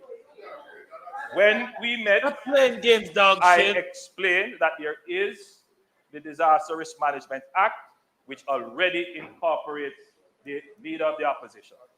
The leader of the opposition went out and said, we want a different management structure, even before I had announced NARA. No, Madam Speaker, I want to be clear. I want to be clear. At the start of my presentation, Madam Speaker, I went to great lengths to explain that the disaster is being managed in 3 different lines of effort. The management of the relief is under ODPEM and the National Disaster Risk Council. The management of recovery is also partially under ODPEM and the National Disaster Risk Council. Some parts of it are privately led, for example, JPS or the telecommunications. They are incorporated. The reconstruction effort, however, by virtue of the time it takes, the funding that has to go to it, is not considered a part of the disaster management, as it were. Because once you go through relief, then you go through recovery, then now you're into reconstruction. And so the reconstruction is a separate phase that has to be managed in a particular way. It has to have not just oversight, but you said here them are run simultaneously, and that's a big difference. Now, before the leader of the opposition attempted to clarify and broke my thoughts, I was about to say that there are some examples of participation of the opposition in advisory functions, not in the executive functions of government. I pointed out the National Security Council for one, the Disaster Risk Council is another, and we could put in place an advisory body, as I had indicated before, of eminent Jamaicans, of members of civil society, and of course, members of the opposition. Because there will be decisions that have to be made that require strong political and social discourse. The member from Westmoreland, for example, raised the issue of land settlement in Westmoreland. Now, I don't see how the government is going to treat with the land settlement issues without incorporating the opposition. Because let's say, member from Westmoreland Eastern, that there is a community that is at risk and it is assessed that we have to relocate them to better, higher ground. And there is some political data was talking about land distribution, Prime Minister. So we already included, factored in our development of how we're going to administer now, that there has to be the inclusion of the opposition. And I want it to be clear that I don't need to be threatened. I just want that to be clear. I am not going to accept any threats. What does this mean? About if you know. No, that is not the spirit. No, that's what he said. That's what he said. If you are genuine, if you are serious, then let us, as leaders of the country, let us as leaders talk one-on-one without our conversations. I mean, no. Let me be clear. Any lies, any misinformation, we have stood by and we have allowed it. That's fine. Now is a disaster. The consequences of misleading people in a disaster is a disaster in itself.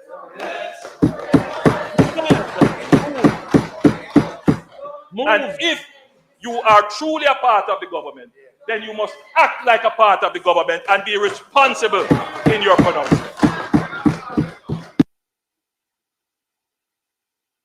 I want them.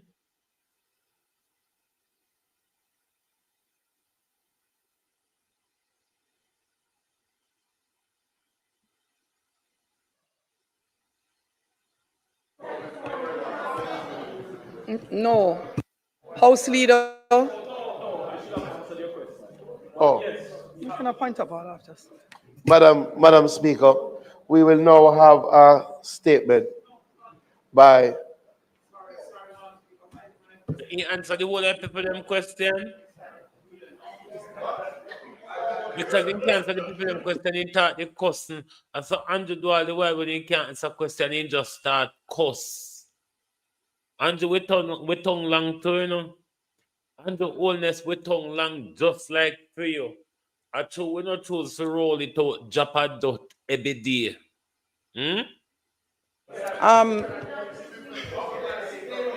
Member from St. Catherine and Northwest, and the member from Portland Eastern.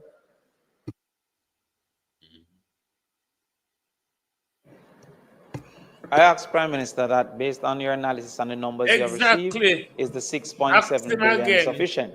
And if not, what percent of what you think we need over the next 3 to 5 years is the 6.7 billion?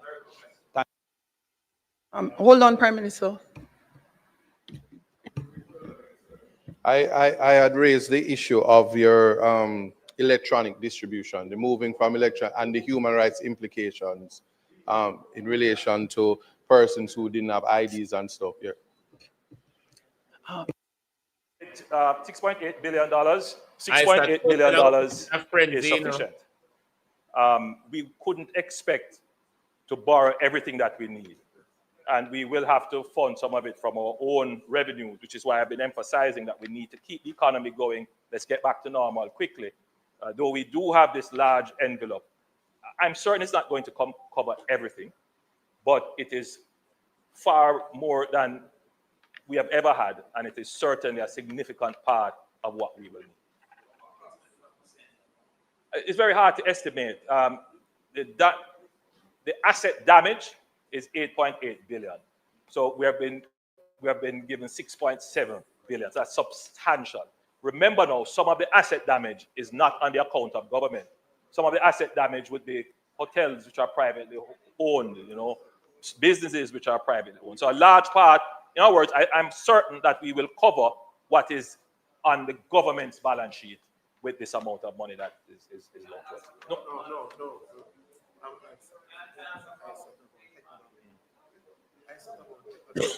This government have no plan, no I would love to allow you. nothing. However, there's a member on the government side who would like to ask a question after the questions were responded to, and it is not being allowed.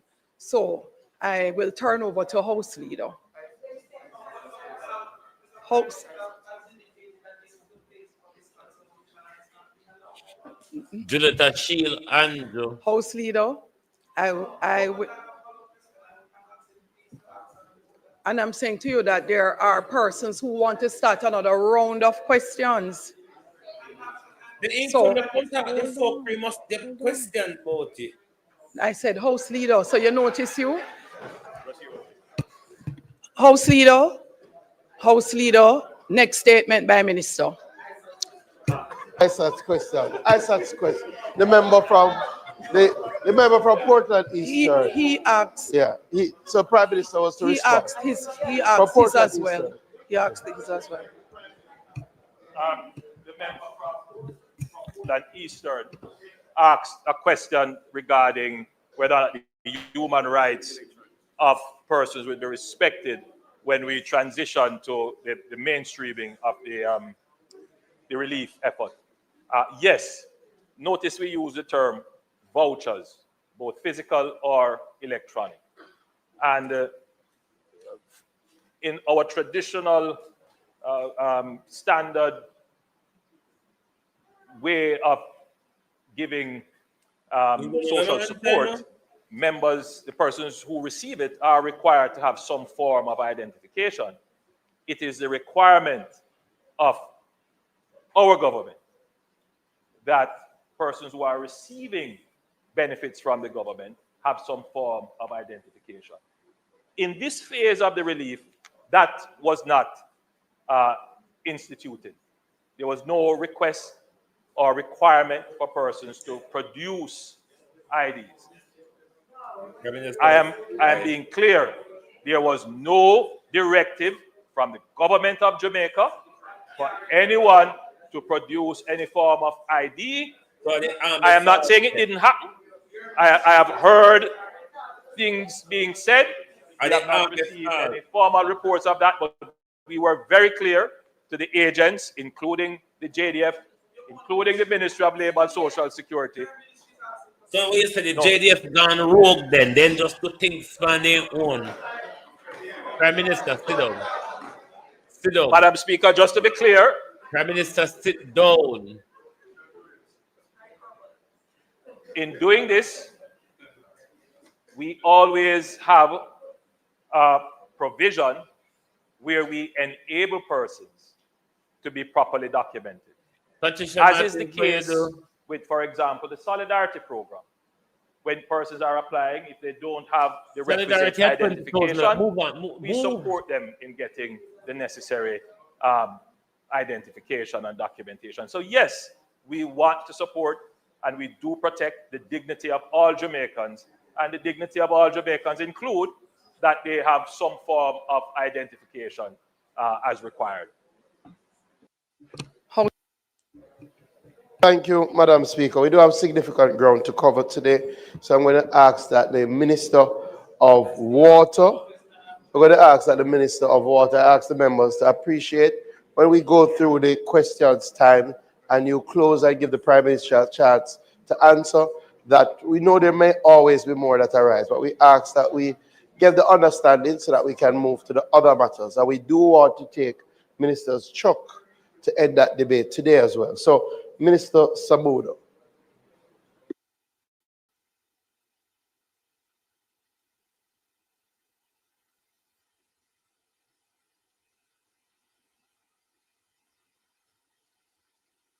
Andrew hijack favor.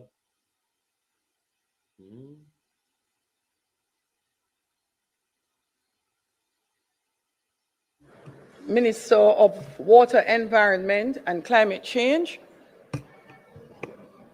Thank you. All but title. These things up. Madam Speaker, I rise to update the nation and indeed the Parliament on the outcome of Jamaica's participation at COP30, which recently concluded in Belém, Brazil. Jamaica demonstrated our commitment to climate action with the ratification of the UN Framework Convention on Climate Change in 1995, the Kyoto Protocol in 1999, the Paris Agreement in 2017, and the Doha Amendment of the Kyoto Protocol in 2020. The country has been actively engaged in negotiation across these treaties and therefore has been instrumental in shaping the global climate agenda. A COP, or a Conference of the Parties, is a yearly meeting of countries that are parties to the UNFCCC. It is a formal global negotiating forum where countries review progress under the Convention and the Paris Agreement, adopt decisions, and launch political finance initiatives as well. COP meetings combine formal negotiations, legal texts and decisions with numerous side events, ministerial roundtables, and high-level political discussions. Madam Speaker, COP30 was held between November 10th and 21st and was dubbed the Adaptation COP, the COP of Truth, and held under the theme Delivering Climate Justice to focus on strengthening multilateralism and accelerating the implementation of climate goals. This event and its related sessions provided an opportunity to continue the call for urgent actions needed by the global community. The key discussions, Madam Speaker, included adaptation financing, mitigation action, trading in carbon emissions, building resilience, addressing loss and damage associated with climate change, maintaining the provisions of the Paris Agreement regarding the special circumstances of SIDS and least developed countries, and increasing climate finance. Madam Speaker, I was honored to have led Jamaica's delegation, supported by Ambassador Dale Weber, Special Envoy for Climate Change, members of the Climate Change Branch, and the Attorney General's chambers, and other members of the government, as well as academia. Madam Speaker, Jamaica's participation in the sessions provided an opportunity to champion and advocate for the country's national climate change priorities in the deliberations. This call was made more urgent following October 28th when Hurricane Melissa made catastrophic landfall, devastating over half of the island and changing the lives of every Jamaican and the landscape of the country in the immediate future. Jamaica's mission at COP30 was not only for the country's positions to be included in the final outcomes of the sessions, but that the world would see that climate change demands that we change.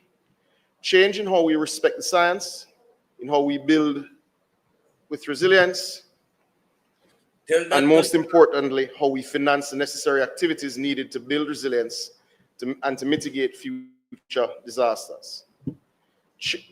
Change, Madam Speaker, is certainly how we survive.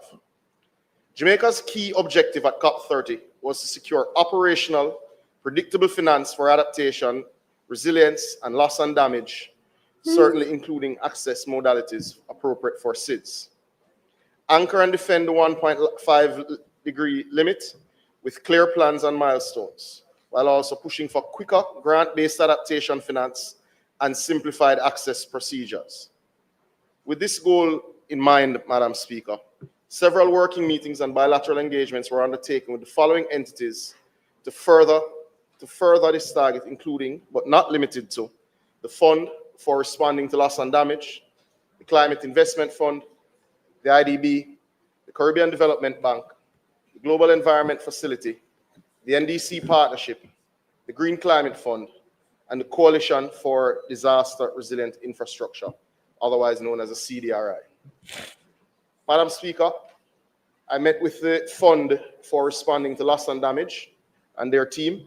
For note, for colleagues, this fund is housed at the World Bank as per the COP decision of 2028 in Dubai. Of note, the FRLD has a current total of $250 million for disbursement in its first installment commencing December 15, 2025.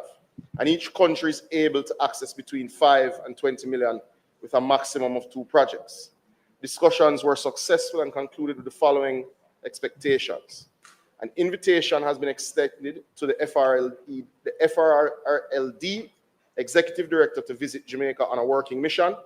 A notification was formally given of Jamaica's intent to submit 2 projects to the FRLD, one for budgetary support to government through programs, and the other through a direct access entity, which is likely to be JSIF.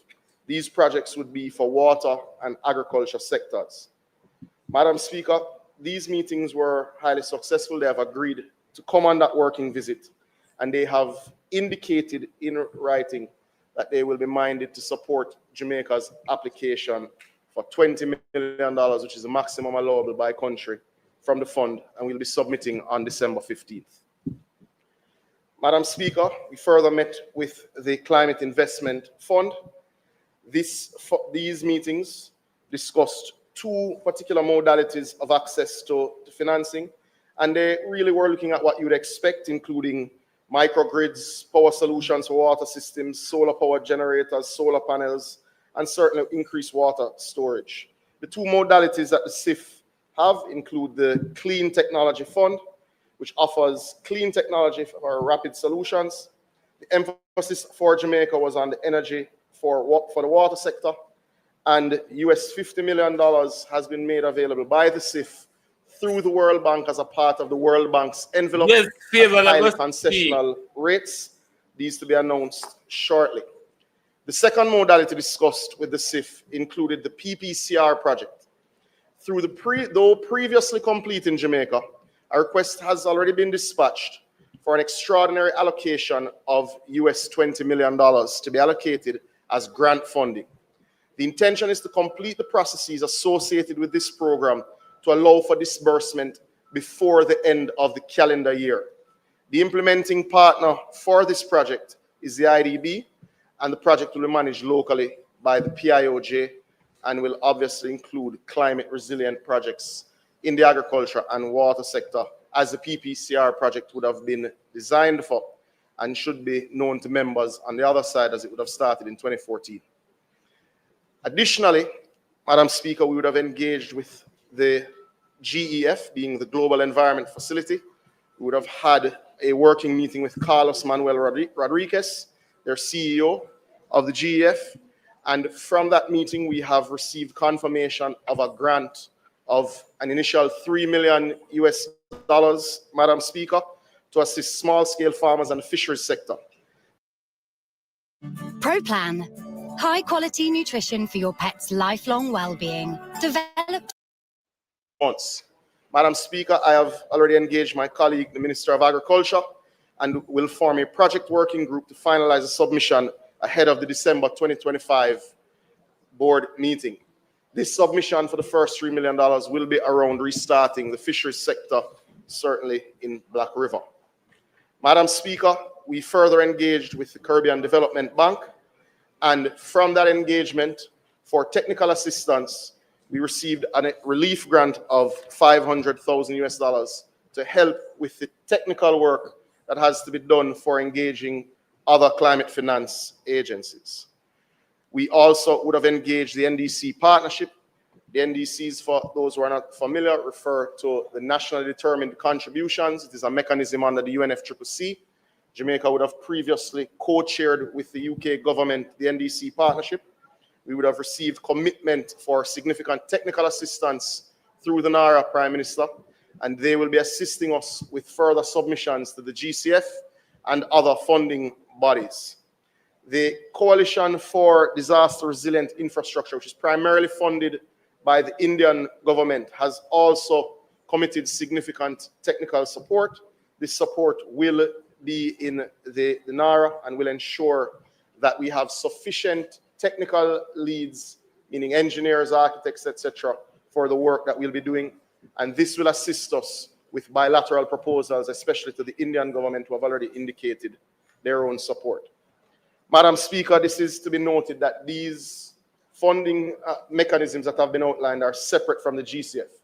The GCF, Madam Speaker, is the largest source or mechanism related to climate finance globally. Further discussions are continuing with the GCF. Of note, we have confirmed 2 working visits with GCF executives to finalize submissions to the board that analyzes GCF projects. Currently, we have passed the technical review stage for over $170 million US of projects that are scheduled to go to the GCF board over the next 2 cycles, meaning the March board meeting and the June board meeting. We expect to complete that work through their 2 technical working meetings. Madam Speaker, the Jamaica delegation to COP30 successfully advanced discussions with key international partners, securing significant financial and technical support opportunities for climate resilience and post-Melissa recovery. The meetings resulted in potential commitments for additional grants, significant offers for concessional loans through the World Bank envelope, and technical assistance. The outcomes position Jamaica to attract, as you would have heard in the breakdown, additional financing, a financing mix of US $93.5 million. And to the leader of the opposition's point earlier, that is $23.5 million in grants and $20 million of drawdown from the Loss and Damage Fund, with $50 million being absorbed in the World Bank's. Yes, correct. And as I said, we have passed the technical review stage of over $170 million of grant financing review from the GCF, which we expect to go to the board in March and in June based on the respective projects. Madam Speaker, to provide greater oversight and to drive the process of accessing the funds mentioned, the government will be establishing a climate finance committee comprising members of the Ministry of Water, Environment and Climate Change, Ministry of Finance and the Public Service, the Ministry of Economic Growth and Infrastructure Development, the PIOJ, and the Development Bank of Jamaica. Madam Speaker, Jamaica must continue to advocate in forums such as COP30, because the world must indeed keep the 1.5-degree target alive. Not as a slogan, but certainly as a lifeline. Because for us, it's not about politics or pledges. 30 seconds. It's about people, our farmers, our fishers, our children, and our right to a prosperous future. Thank you.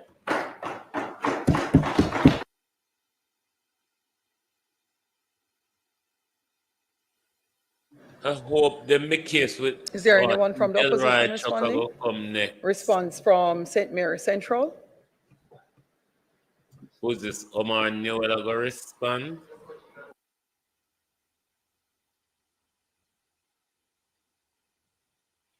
Omar Newell, the Shadow Minister for Water.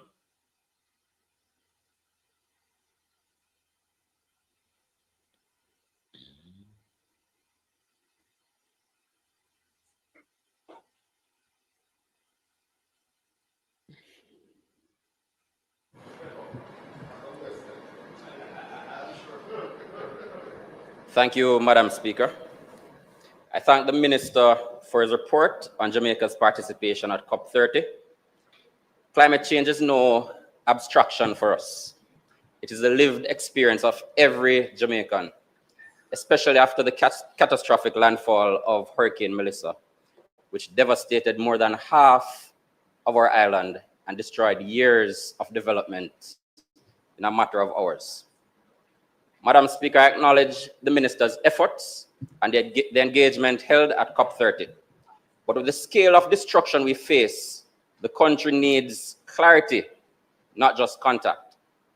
We need measurable outcomes, not only meetings, but we need a plan to ensure we can properly maximize the possibilities. COP30 was the adaptation COP, yet we have no updated national adaptation plan.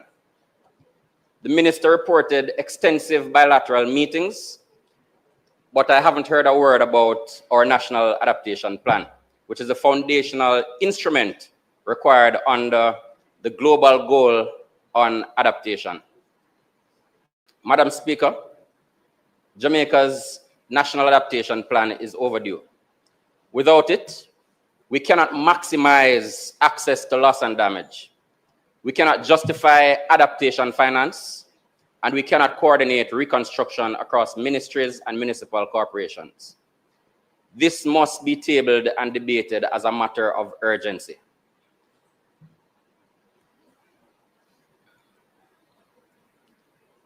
I quote the IMF's assessment of Jamaica's preparedness.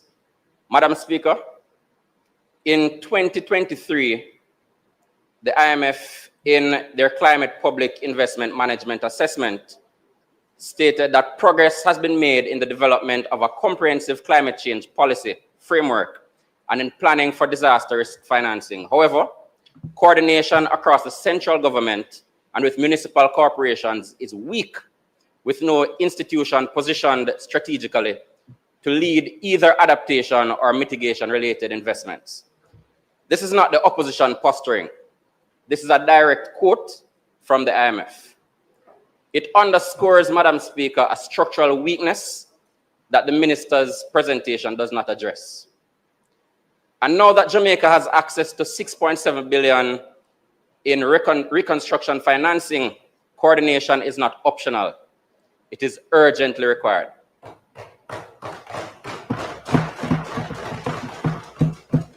Where's the national roadmap for climate resilient reconstruction? Madam Speaker, the minister referenced a proposed climate finance committee. This is welcome, but it is not sufficient. Jamaica needs a national roadmap for a phased move to climate resilient infrastructure, including 1, the identification of the lead institution responsible for climate resilient investment across government. 2, a prioritized and costed project pipeline of roads, bridges, schools, drains, coastal defenses, water systems, health facilities, and agriculture. And learning loss is one of the major consequences of climate change. 3, a financing and disbursement schedule aligned with the $6.7 billion envelope. 4, transparent project appraisal criteria grounded in the 2023 climate change policy framework. And 5, periodic reporting to Parliament on the progress and measurable resilience outcomes. The minister may argue that these do not fall within his portfolio. I disagree. Every vulnerable institution falls within the portfolio, and it is the responsibility of the minister to hold his colleagues accountable to ensure that climate considerations are taken into account every time a policy decision is made. Madam Speaker, without a roadmap, the country will rebuild vulnerable, and this House cannot allow that. The minister reports that Jamaica intends to submit 2 projects to the Loss and Damage Fund. But Madam Speaker, the fund begins disbursement in 2 weeks. We need confirmation of the project concepts, the submission dates, expected timelines for approval, clear identification of the direct access entity. We cannot rebuild homes on intentions. House Leader, the member's time for speaking has expired. Madam Speaker, we actually the member be given 3 minutes to complete his presentation. The question is that the member be allowed 3 minutes to complete his presentation. Those in favor? Those against, the ayes have it. Go ahead, member. Madam Speaker, the minister ended his speech by saying climate action is about people, or farmers, or fishers, or children. On this side, we're in full agreement. That is why we ask, how many schools will be climate-proofed this fiscal year? How many microgrids are we looking to install? How many water systems will become climate resilient? How many farmers will receive support and by when? Which communities will receive coastal protection? None of these details were outlined in the minister's presentation. Madam Speaker, we welcome Jamaica's participation at COP30. We cannot simply attend, though. Jamaica must benefit from COP. And I note the commitments coming out of, which amount to about 7% of the required resources to rebuild. With the largest reconstruction package in our history before us, we deserve a clear plan, clear timelines, clear leadership, and clear results. The opposition stands ready to work in the national interest to rebuild a safer, stronger, more resilient Jamaica. Not in talk, but in tangible outcomes felt by every Jamaican household. Thank you, Madam Speaker.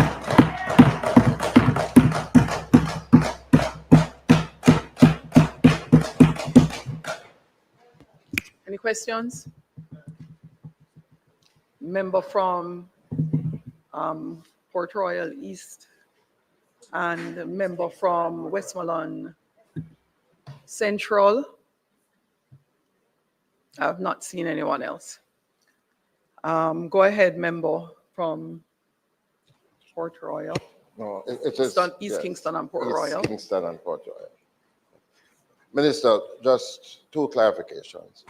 I just want to be clear that you mentioned that $20 million will be available by the 31st of December under the PPCR project. This is definite, not the financial year, but the end of December. All right. Secondly, in relation to the institutional framework, we're still not too clear of the role of the Development Bank of Jamaica and the JCIF. Probably you could use this opportunity just to explain how they fit in to the matrix, and in that regard also to be specific about the role of the ministry as part of the implementation arm.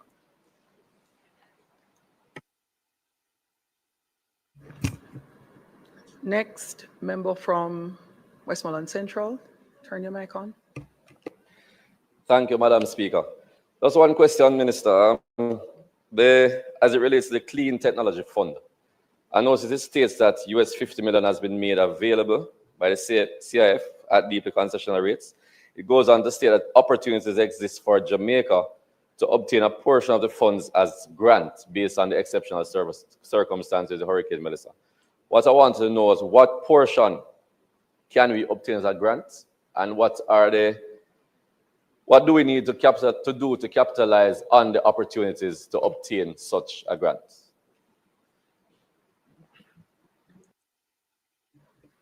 Minister, may I proceed? Thank you, Madam Speaker, and thank you, colleagues, for their comments and questions. The first one to be addressed is under the UNFCCC framework and the Paris Agreement. The NAP is not past due as was suggested, which is the National Adaptation Plan. In fact, you had to submit your updated NDCs, which is your nationally determined contributions, in September, which Jamaica met its deadline before you could table your NAP or your LTS, which is your long-term strategy for emissions reductions ahead of 2050. So Jamaica is actually on time and in line with its commitments. To note, in its first NDCs, Jamaica would have been 11th in the world to submit its NDCs. We have, I think we're third in the region this time around with our updated NDCs, and our NDCs in the region were the first to contemplate land use, were the first to contemplate carbon capture and blue carbon from your mangroves, and indeed your carbon capture capacity off of the Pedro Keys. And yes, clearly speaks to your adaptation targets. But Madam Speaker, it's important for those watching both in the House and at home to understand that this was a statement about Jamaica's participation in COP and not a broader thesis on Jamaica's climate change realities, which I'm happy to give the member at the appropriate time. However, I think it's important that we note and be very clear, because these are international obligations. Jamaica will meet its NAP timelines and obligations, but Jamaica's NAP, being its National Adaptation Plan, will be better informed than the rest of the developing world, because Jamaica has spent the time to develop what's called the JSRAT, the Jamaica Systemic Risk Assessment Tool, where through a supercomputer, we've analyzed tens of thousands of data points and the entirety of Jamaica's broad-based infrastructure, meaning housing, the GPS grid, the water network, and we are designing our National Adaptation Plan based on a full analysis of all of our infrastructure weaknesses, of all of our sector realities, whether it is the agriculture or fisheries sector, whether it is our tourism sector. It will create the roadmap to adaptation targets. But let's be very clear. In our public investment appraisal process for infrastructure, Jamaica is the only country in the region that analyzes all investment through the climate lens. That happens now. That happens in the post-IMF era. That is just a reality. So we cannot suggest or accept any suggestion that we do not already contemplate climate risk in our national investment and in our queue of projects. Madam Speaker, Jamaica will complete its NAP. Jamaica will complete its LTS strategy. But to note, the climate policy that Jamaica has already tabled in this House outlines, I believe, pretty clearly the role of the varying entities in managing climate change. One thing to note, and it would have come, and the member from East Kingston and Port Royal should recall, in the Standing Finance Committee earlier this year, we did discuss the establishment of a climate finance unit to be housed at the Ministry of Finance, and that is going through its process now, which we expect to be complete at the end of the year. I'm not sure about the disruptions to work because of Hurricane Melissa, but certainly is projected to be done this year. To note, the Climate Finance Committee is to ensure there is no slip while that institutional capacity is being built at the Ministry of Finance. Now, the climate work that we do is undertaken by a number of MDAs, and that is not unique to the climate change space. The ministry does have coordinating authority for the subject area, but as with national security, which has varying agencies that contribute to the security of the nation, you have customs and revenue protection and FID at finance, you have the JDF at OPM, you have varying entities right across government that contribute to your security. Similarly, you have varying entities that contribute to your development plans through the lens of climate adaptation. That is not unique to this particular portfolio. Now, to note, yes, for clarity, the PPCR drawdown is available to us before the end of December. Now, why it is available to us is that Jamaica would have completed its PPCR project, but has a framework in place, meaning the steering committee, the implementing agencies, the oversight capacity is already in place, and the IDB is our partner, implementing partner on the PPCR project. So it doesn't require reinventing or resubmission of the framework to be able to draw down on the funds. Now, this is for resilience works that include water storage, water harvesting, climate smart agriculture, drip irrigation, those sorts of projects. So basically, we'll be re-engaging the project and moving to assist those who have been impacted the most. As it relates to JSIF and DBJ's role, I think you have to differentiate between their role through the GCF lens relative to their role in terms of their national mandates. DBJ, JSIF, and PIOJ are accredited entities of the GCF, meaning they're able to submit projects and receive funding and implement on the nation's behalf. In the context of the GCF, we expect the DBJ to house our blue-green fund, which will then mobilize funds much faster to small-scale projects throughout the country. We expect JSIF to do your infrastructure, integrated type projects, and we expect PIOJ to do your technical work in terms of overseeing the greening of the central bank, which, as you know, is complete, overseeing the ability to list green bond, the project that got the, sorry? Well, the new economy is green. And the management of the country will be green for a very long time, so nothing is wrong with that. But so that's the role in the context of the JSIF. But I think the mandates of DBJ generally are well understood. The mandates of PIOJ and JSIF are well understood. They have participation and membership on your climate advisory board, so they're fully aware of where we're going and what the risks are and what it is we undertake. As it relates to the question from the member from Central Westmoreland, the CIF CTF limits tend to be in the range of $10 million.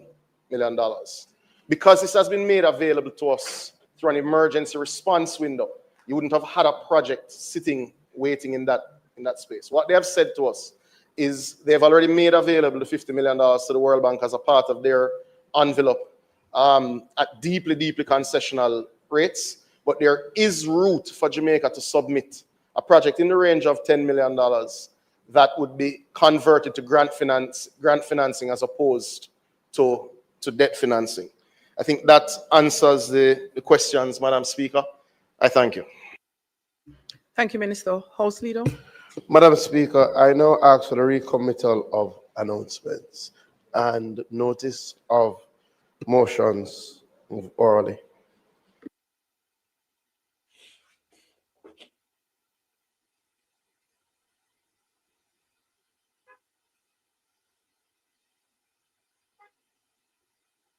Come on, Juliet, hurry up.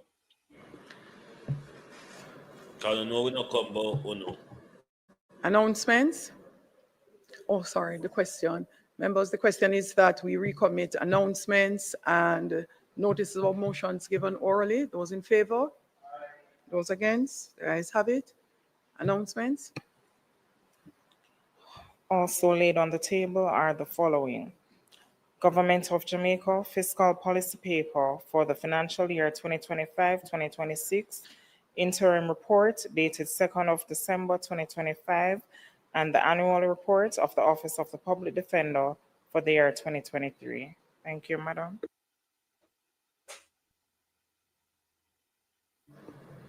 Notices of motions given orally. Finance.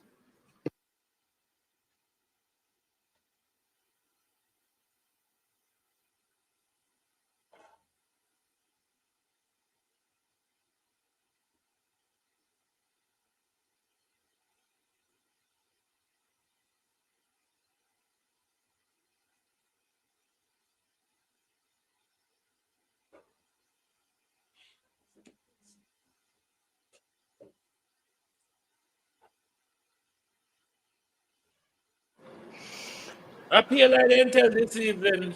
I favor shall come. Madam Speaker, I beg to give notice that at the next meeting of the House, I will move the following motion.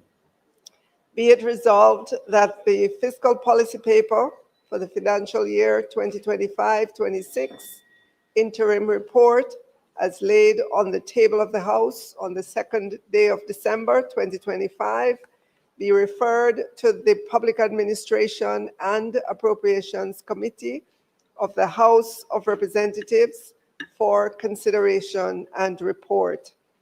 Madam Speaker, I further beg to give notice that at a later stage today, I will move for the suspension of the standing orders to enable me to take that motion.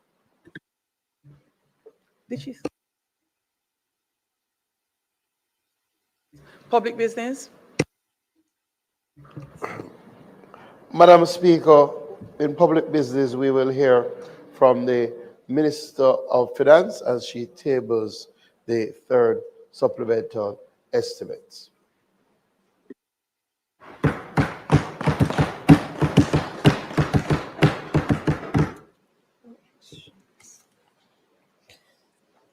Madam Speaker, I now move for the suspension of the standing orders to enable me to take the motion, notice of which I gave earlier.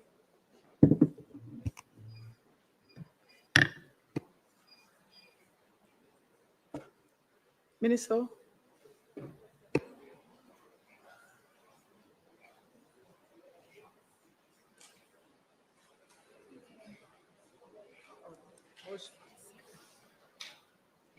We're waiting. Madam Speaker, I now move for the suspension of the standing orders to enable me to take the motions, notice of which I gave earlier. You will hear that. Question is that both motions, the standing order be suspended to take both motions. Those in favor? Those against? The ayes have it.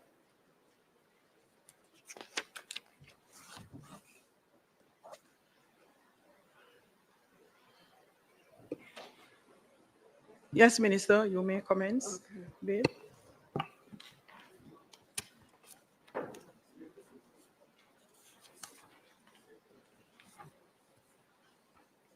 Hello. Madam Speaker, before I table the before I refer the third supplementary and fiscal policy paper, interim fiscal policy papers to the PAAC, I'd like to make some comments.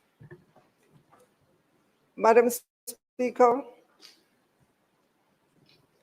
Alan Gerhard, who was a meteorologist at the National Oceanic and Atmospheric Administration for 35 years and helped forecast some of America's largest weather-related disasters, including Hurricane Katrina and the 2011 tornado outbreak in the southeast of the US, said, "It is not hyperbole," meaning it's not exaggeration, to say that Western Jamaica experienced something near to the worst tropical cyclone or hurricane impacts our planet can produce. Madam Speaker, he did not say it was the worst the Atlantic Ocean can produce. He said it was the worst hurricane impact our planet can produce. So, Madam Speaker, to the people of Western Jamaica, from Hanover to Westmoreland to St. Elizabeth to parts of Manchester to Trelawney to St. James, I say to the fellow Jamaicans there, we are so deeply sorry for what you and your communities have endured and the devastation you're facing. There are no words to properly capture what you have gone through. We are in awe of the resilience you're showing. Your strength is incredible. We stand with you and want you to know that this government is here to support you in rebuilding your homes, in rebuilding your. Write it down. Okay, if there's one AI site builder you need to meet, this is Dope Tech from Wix. Now, this whole flow is a. But most of all, this government is here to help you to rebuild your future.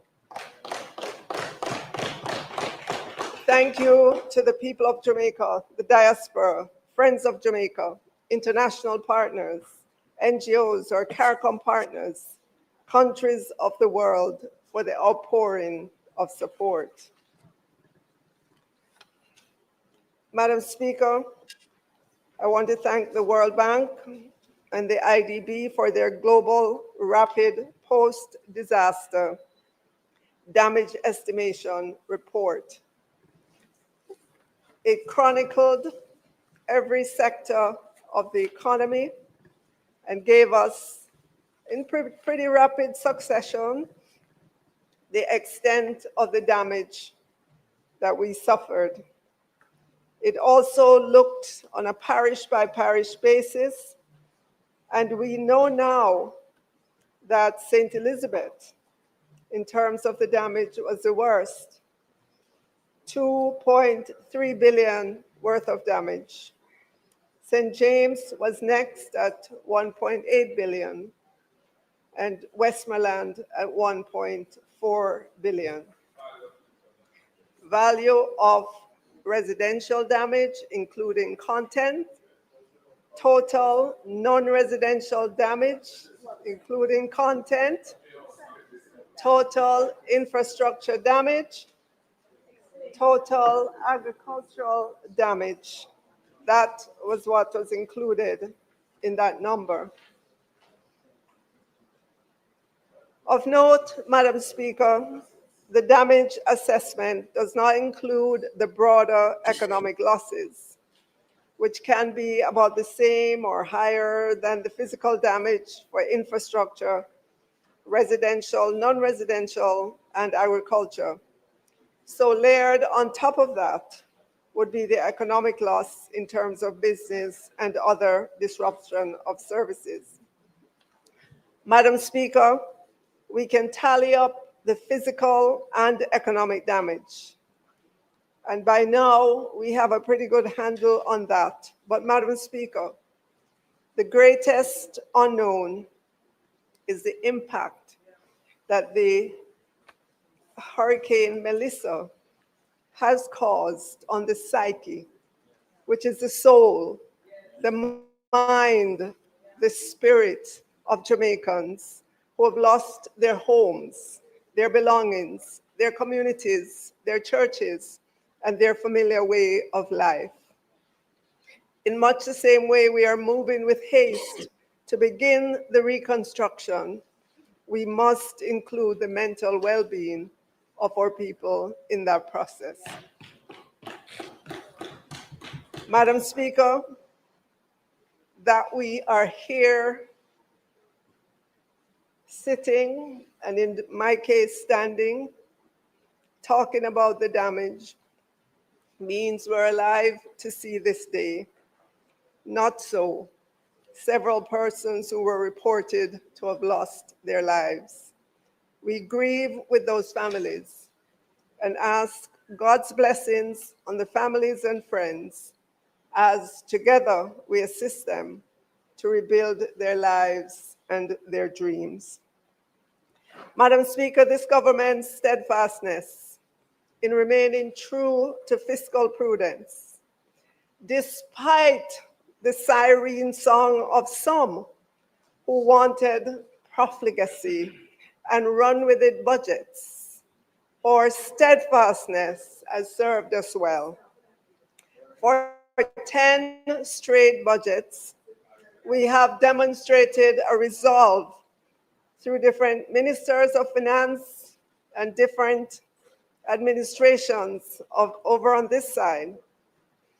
Jamaica must emerge from being always in need of a program to keep its finances on the straight and narrow.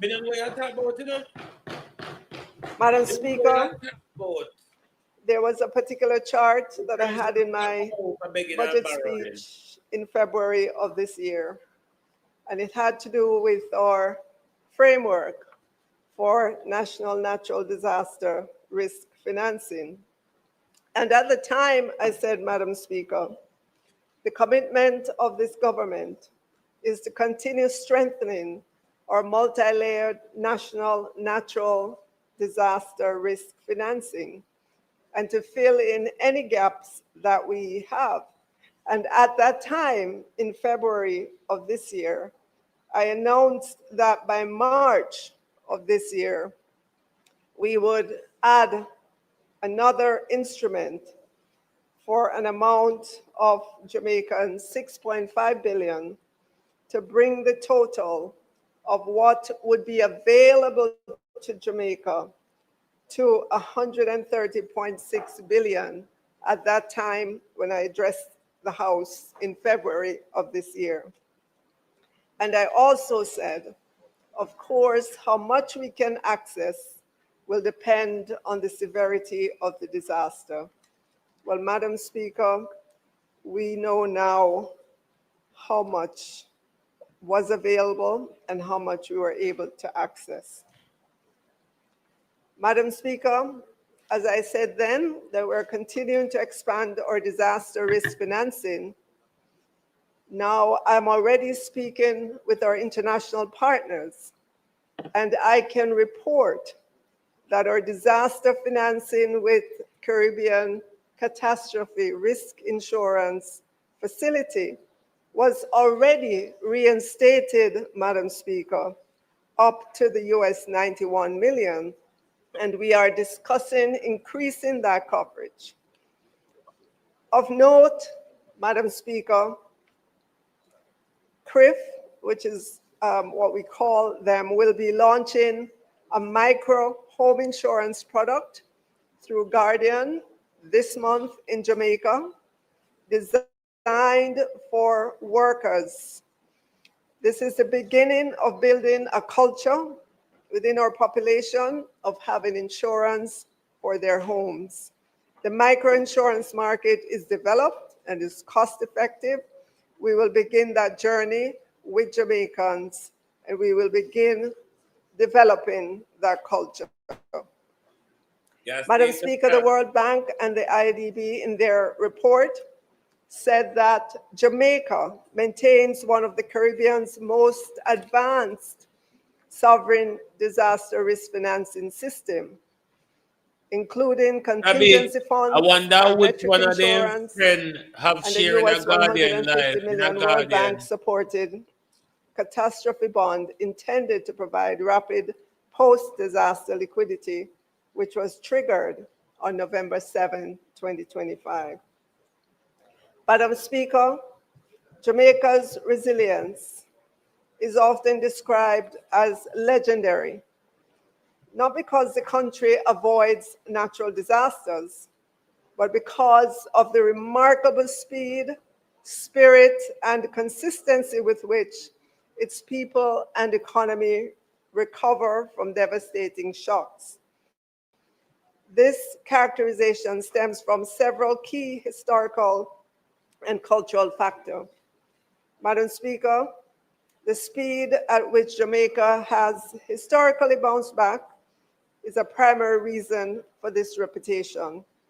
If you recall, Madam Speaker, Hurricane Gilbert in 1988, despite it being one of the most powerful and destructive storms ever at that time to hit the island, the tourism sector, for example, largely reopened within weeks or months, demonstrating an immense collective effort in cleanup and repair. Recall as well, Madam Speaker, the Herculean collective efforts during COVID 2020, 5 years ago, and how quickly we bounced back from Hurricane Beryl in July of last year. Within 2 quarters, our economy had begun to rebound. Our resilience, Madam Speaker, is also in the sectoral bounce back. In particular, our economy has shown an ability to activate the construction sector quickly after a storm, channeling rebuilding efforts into immediate economic activity that aids recovery. Additionally, Madam Speaker, in the agricultural sector, the Minister of Agriculture, Fisheries and Mining has reported that farmers are back in the field already. Yes. Madam Speaker, Madam Speaker, we only have to reflect that Jamaica's economy was surging before Hurricane Melissa. Yes, it was surging. Yes. So, Madam Speaker, our popular phrase, "we little but we tallow," translates roughly to "we are small but we are strong." It encapsulates a cultural mindset of defiance, determination, and pride in overcoming adversity, whether economic hardship or natural disaster. Madam Speaker, at the economic and institutional level, Jamaica has built systems to manage disaster risks that reinforce this resilience. The government's continuous process of reviewing and improving disaster management plans and infrastructure standards show an institutional ability to adapt and to learn from previous events, reinforcing long-term resilience. Madam Speaker, the legendary nature of Jamaica's resilience lies in the combination of the indomitable spirit of its people, strong community bonds, rapid physical recovery times, and proactive financial management strategies for managing risk. I have no doubt, Madam Speaker, that all of us will come back from this. We will rebuild together. Madam Speaker, the Bank of Jamaica recently reported that Jamaica's gross international reserves remain robust relative to the assessing reserve adequacy benchmark.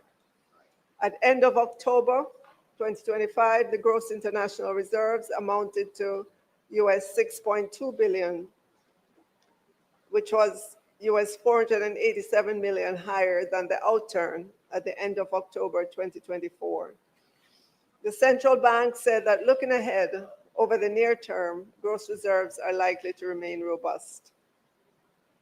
Madam Speaker, I quote the Bank of Jamaica's report because this Hurricane Melissa has demonstrated beyond a shadow of a doubt why we must have strong foreign currency reserves. In periods of disaster, whether that disaster is external to Jamaica but has an impact on Jamaica or natural disaster, having strong foreign currency reserves gives us flexibility. We don't have to worry as to whether or not we can pay for medicines, building supplies, equipment, or anything else needed to quickly get Jamaica and its people and the businesses back up.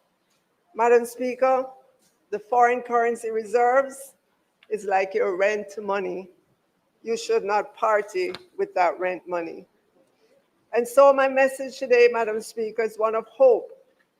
We will rebuild homes, churches, schools, businesses, lives, livelihood, our telecom network, our electricity grids, hotels, roads, our produce, our vegetable crops, fishing villages, animal farms. Today, we construct temporary containerized homes because we must move fast to put those who are still without any place to go into a safe place with a roof over their heads. Some place for them to cook their own meals and some place for sanitary convenience. But even as we build temporary structures, we're planning the work to build permanent houses on lands that are not swamplands or vulnerable to slippage. Today, Madam Speaker, we give food packages and hot meals to those who have lost everything, but alongside that, we're helping to restore livelihoods and put persons in a position in which they can begin life anew. Today, Madam Speaker, we clear roads and replant the electric poles that have been scattered by Hurricane Melissa. Tomorrow, we build highways that are climate resilient, promote efficient connectivity, and have underground conduits for electricity, grid, and telecommunications network. And so, Madam Speaker, in my message of hope, I say to Jamaicans, especially in the West, never will we leave you, never will we forsake you.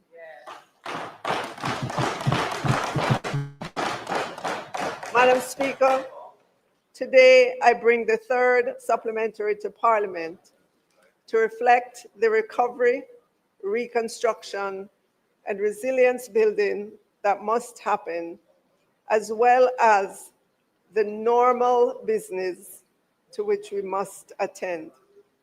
The good order of government dictates that the Planning Institute gives its estimate of GDP growth, and the Bank of Jamaica also gives its outlook for inflation, net international reserves, the balance of payment, the status of the financial sector.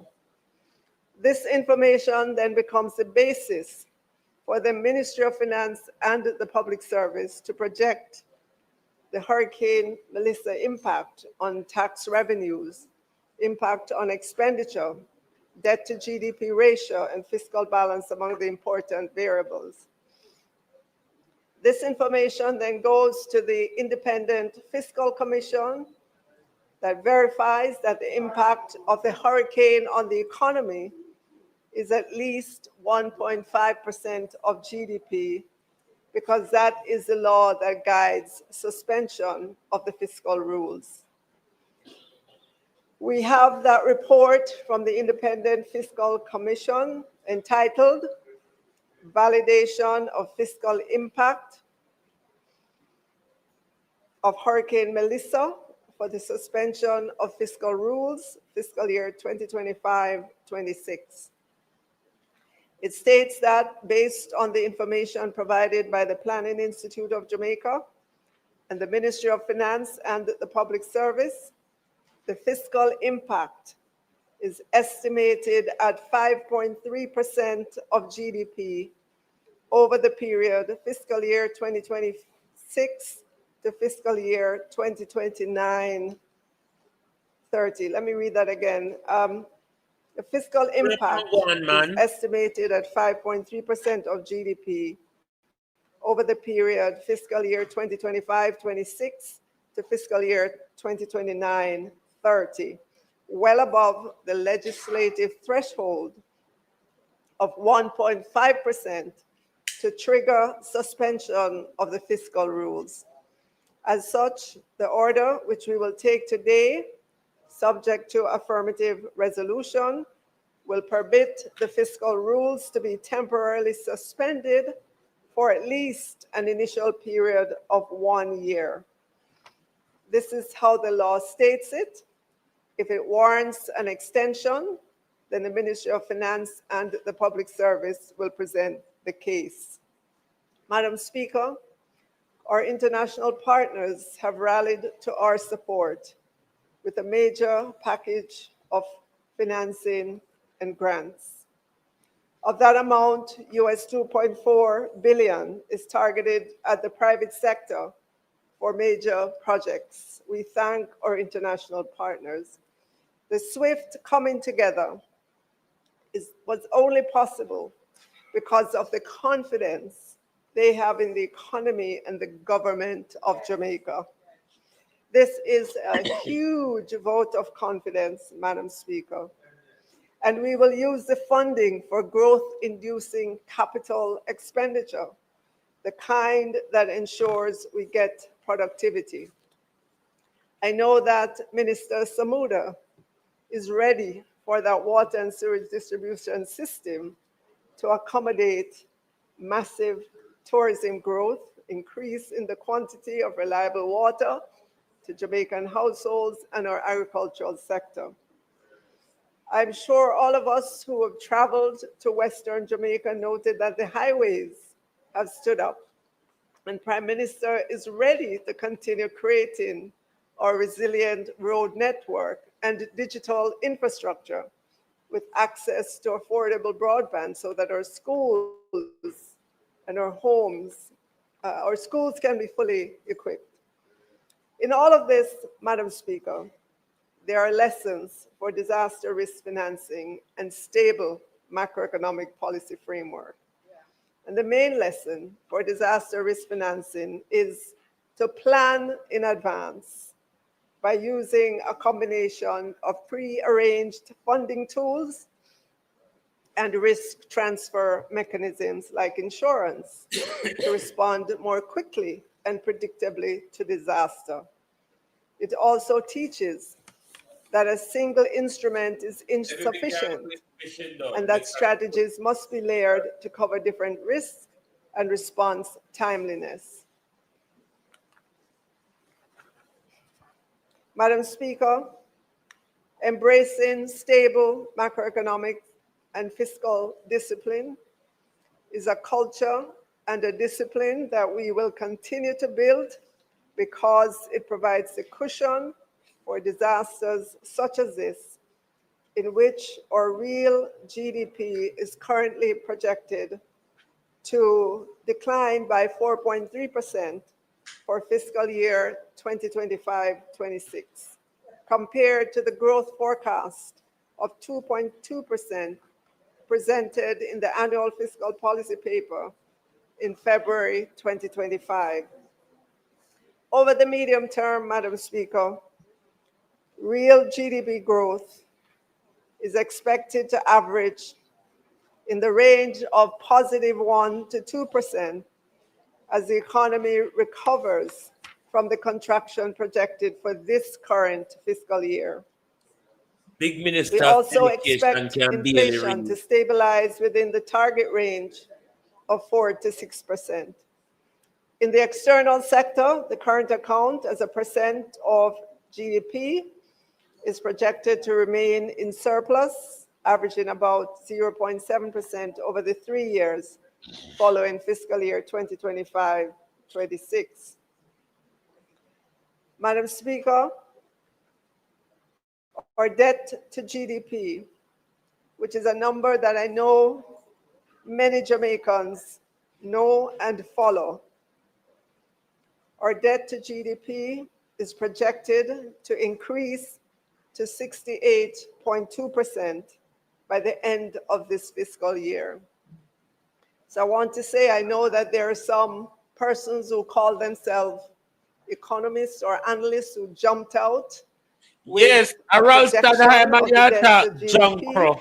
Those projections were way off the mark, and they do not resemble anything, that looks like Jamaica. Madam Speaker, if you recall, we ended fiscal year 2024-25 at 62.4% debt to GDP and was on a path to be at 60% by the end of this fiscal year, which is 2 years earlier than planned. In the medium term, starting with fiscal year 2026-27, we project that the debt to GDP ratio will begin again to decline, and we're expecting to see that at 66.1% and then to 63.8%, followed by 63.4% in fiscal year 2028-29, and settling out at 64.2% by fiscal year 2029-30. 64.2%. She don't understand what she reading. So, Madam Speaker, with the announcement yesterday from our international partners As you heard the Prime Minister say, a virtual meeting this morning, in which they heard from the Prime Minister and other conversations that we've been having. In time, we will get the specifics of those facilities. And I want to point out, because I'm sure there's a temptation, or I shouldn't say the temptation, I'm sure that those who are not familiar with how you calculate debt to GDP, they're just going to take the $6.7 billion and convert it and said, wow, this goes on top of the debt stock. But that's not so. With our international partners, there is the period of deciding when you take on these loans. It's not the same as going to the international markets, where if you go for $500 million, you get $500 million and you have to put it on your balance sheet. It's a different process with the international partners. So we will be able to manage our debt to GDP. Yes. Exactly, Prime Minister. We manage it. Yes. So, Madam Speaker, for those who are speculating about what funds we have received thus far, we've been utilizing most of our own funding, as well as what we've received for insurance proceeds.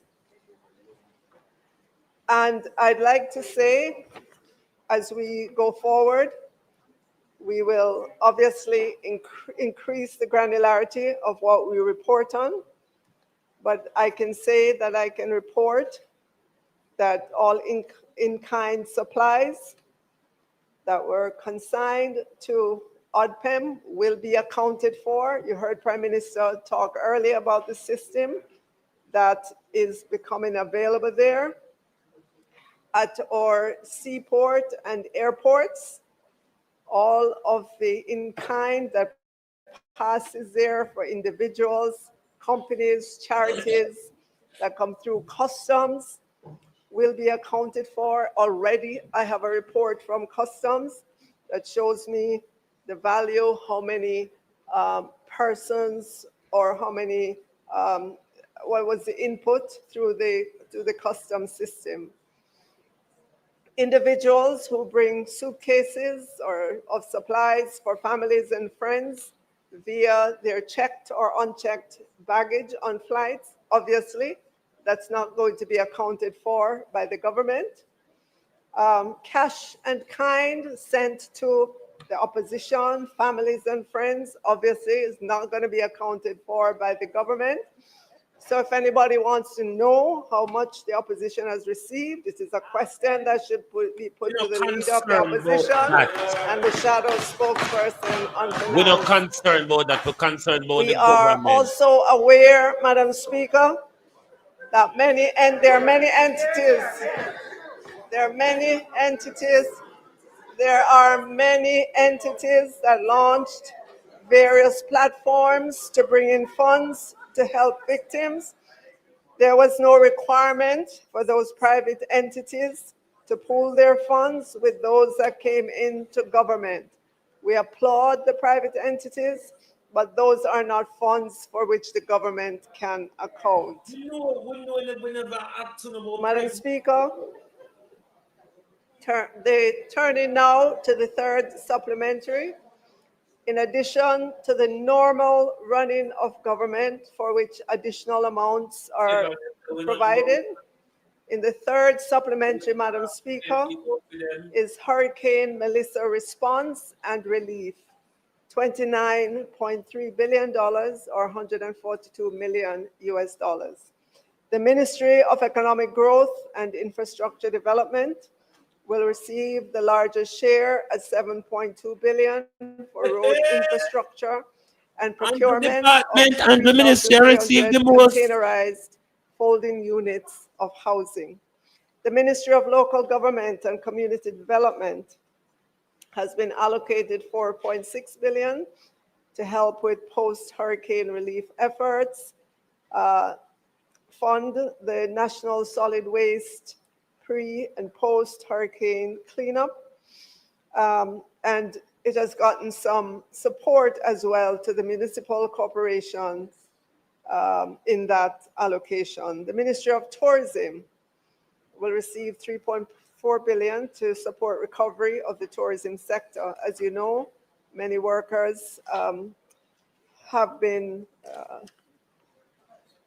let go. Is that a good word, Minister? We don't know.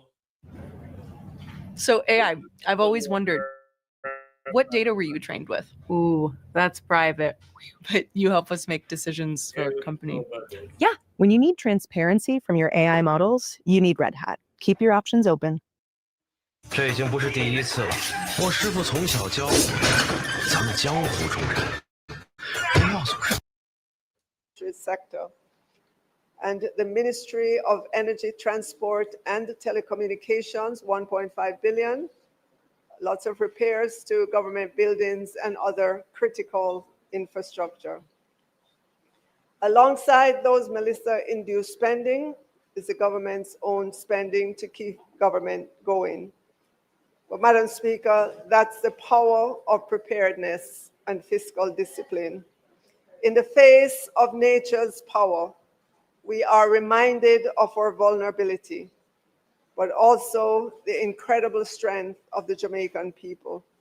We thank those who rallied by our side, or the diaspora, or Caribbean brethren, the international financial community, the government and people of the many countries who did not wait for an invitation to help. They saw the catastrophe and rallied to bring whatever assistance they could.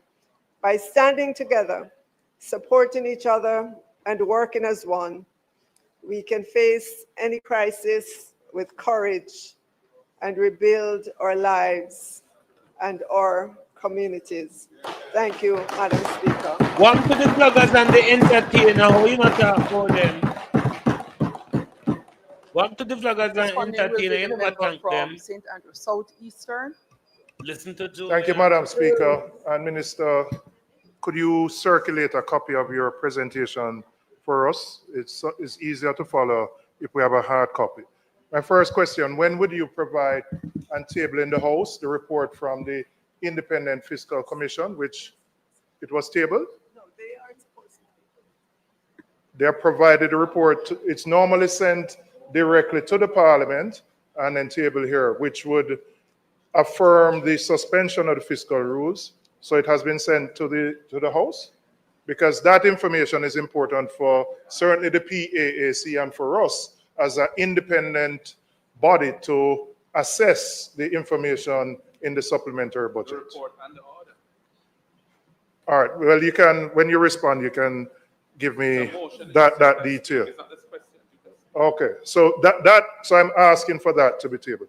You went into the debt to GDP projections for the next 4 to 5 years. Were these projections done prior to the announcement of the package of $6.7 billion US dollars? And if so, will you have to revise these based on the details of the loan grants, etc., which will be worked out? Can you indicate to the House when you'll be able to come back to the House to give us details of the $6.7 billion US dollar program, which was announced by the IFIs yesterday? Because it is difficult to have an informed discussion about the debts without knowing those details, without knowing whether there are moratoria on the loans, what the repayment periods are, etc. So if you can give me a time frame for that. And you mentioned growth-inducing capital expenditure. What is the government going to do differently now from what it has done over the last 4 to 5 fiscal years, where we have underspent our capital budget by significant amounts? We have had to reallocate the capital budget for recurrent expenditure and many other different things. So what is going to be different in this environment so that we can actually spend the very limited capital budget, which generally is only about, from central government, 5% of the overall budget, and if you add the public bodies, another 5%. So it would be important to understand what we will be doing differently to ensure that we spend the money so that we can achieve the economic growth that you project. You mentioned that the Independent Fiscal Commission projected a 5.3% GDP fall. Is that for this year only? And what is the projection for the next 3 or 4 fiscal years? Again, that's why it's important for us to have sight of that report from the Independent Fiscal Commission. And we recognize that this budget, the supplementary, is, given the circumstances, not the normal run-of-the-mill supplementary. And as such, for us to be able to properly analyze it, we would need all that data, and certainly PAAC, which is meeting tomorrow, would benefit from that information for that informed analysis. Thank you.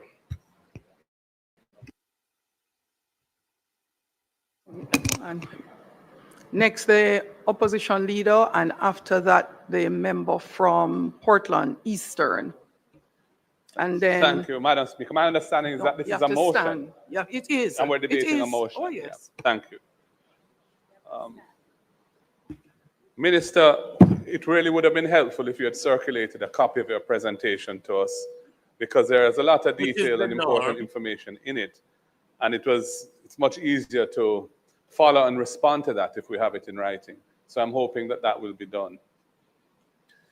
Minister, first of all, when we're discussing the disaster risk financing framework, I think it's important to recognize the work of others who helped to put that in place. In particular, I want to acknowledge the work, the seminal work that was done by then Minister of Finance, Dr. Omar Davies, in the development of the CRIF as a Caribbean model, a regional model of parametric insurance, which has, we have been able to benefit on this occasion by some over 90 million US dollars. So I think it's important, and I want to put that on the record of the House, because sometimes those contributions tend to be overlooked. Madam Speaker, we have a fiscal policy paper here, which I look forward to reading, but just on a quick glance at the content of it in relation to the public debt stock, clearly it was prepared in advance of what was announced yesterday by the multilaterals and that very large financing package which Jamaica is being offered of 6.7 billion US dollars. The projections in the fiscal policy paper, therefore, I assume are predicated on the state of things which existed before that financing became available. And so I join and endorse what the shadow spokesman for finance has said as to the need to see updated projections around those debt to GDP numbers, and indeed our growth numbers, given the additional resources that will be taken on board to finance the recovery. Madam Speaker, you haven't mentioned anything about amending the Financial Administration and Audit Act so as to push back the target date for the debt to GDP ratio to be achieved. The projections you have here indicate that it will not be achieved by the target date of 2028 March, which we understand. But suspending the fiscal rule is one thing, and moving the target date for achieving the desired ceiling on debt is another thing. So you need to tell us when you plan to deal with that. Madam Speaker, I'm hoping that the report that the PIOJ and the Fiscal Commissioner, I believe it is, has prepared, which is a basis for the order that you're seeking to bring here for approval to suspend the fiscal rules, be made available to us so that we can understand the background of this request. Obviously, we're aware in general terms of the background because we are fully aware of the mayhem caused. But it would be good to see the technical analysis and the supporting analysis that has taken place by those persons entrusted by our law for the recommendation that the necessary parameters have been met to justify a suspension of the fiscal rules. And I hope in the interest of transparency and good governance that we will see those documents. Madam Speaker, as I have indicated earlier, we are going into a new era where Jamaica has this massive recovery to finance and is taking on a huge financing package to do this. That financing package is largely debt financing, preponderantly so. The Prime Minister indicated that there are shovel-ready projects, or at least approved projects in the pipeline that private sector investors can get behind, and that would be supported by the private sector financing bodies that are affiliated with the World Bank and I think the IDB. And that's fine, but the actual investors who are going to take the risk of making those investments have to be identified. And that is why I'm saying that 2.4 billion is not assured. And we want to hear more about what projects and what investors are going to be coming to the table to undertake those projects and make sure that that component of the 6.7 billion is in fact real. So, Madam Speaker, there's a lot that remains to be explained to us.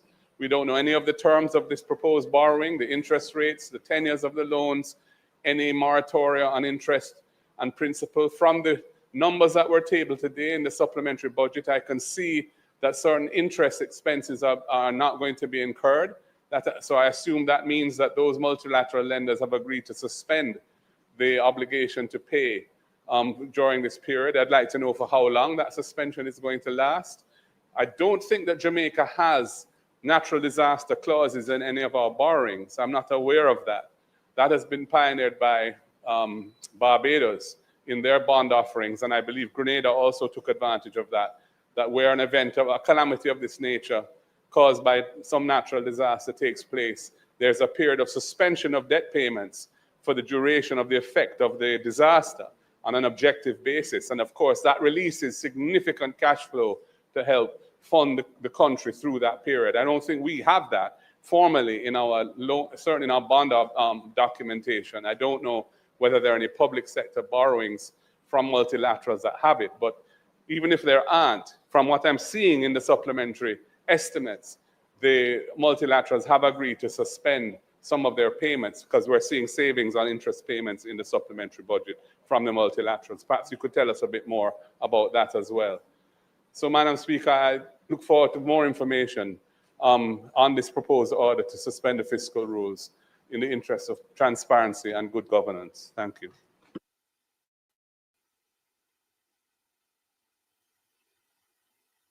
Before you is the member from Portland Eastern, and then the member from East and Port Royal, Kingston, East and Port Royal. Go ahead, member. Thank you, Madam Speaker. Minister, I would like to ask what would have informed you in relation to your decision for the importation of container homes, which are not yet here, and spending or foreign exchange to do so? And was there a comparison? Was there a comparison between whether or not it would be more feasible to actually build starter homes using concrete that would certainly stand up to a Category 5?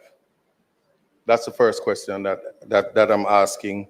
The next question, the next question I'm asking. Oh, I know, but I'm asking that I would like you to answer that question though, in terms of helping me. The next thing I'd like to know, if it is that, as you would have said, that there is a projection of 68% for the debt to GDP. How is it consolidated where Melissa is said to have wiped out 41% of our GDP? How can you consolidate that? And the next thing that I would like to know in terms of a contribution to what you're doing, there was a mentioned last week in relation to the use of a loan to JPS. Minister, is there a decision on your part in the event that JPS is unable to come up with the remainder, if the government is prepared to lend JPS the entire amount so as to ensure that we're not at a loss. And that I'm asking you, Minister, to just give me some clarity on that. Thank you.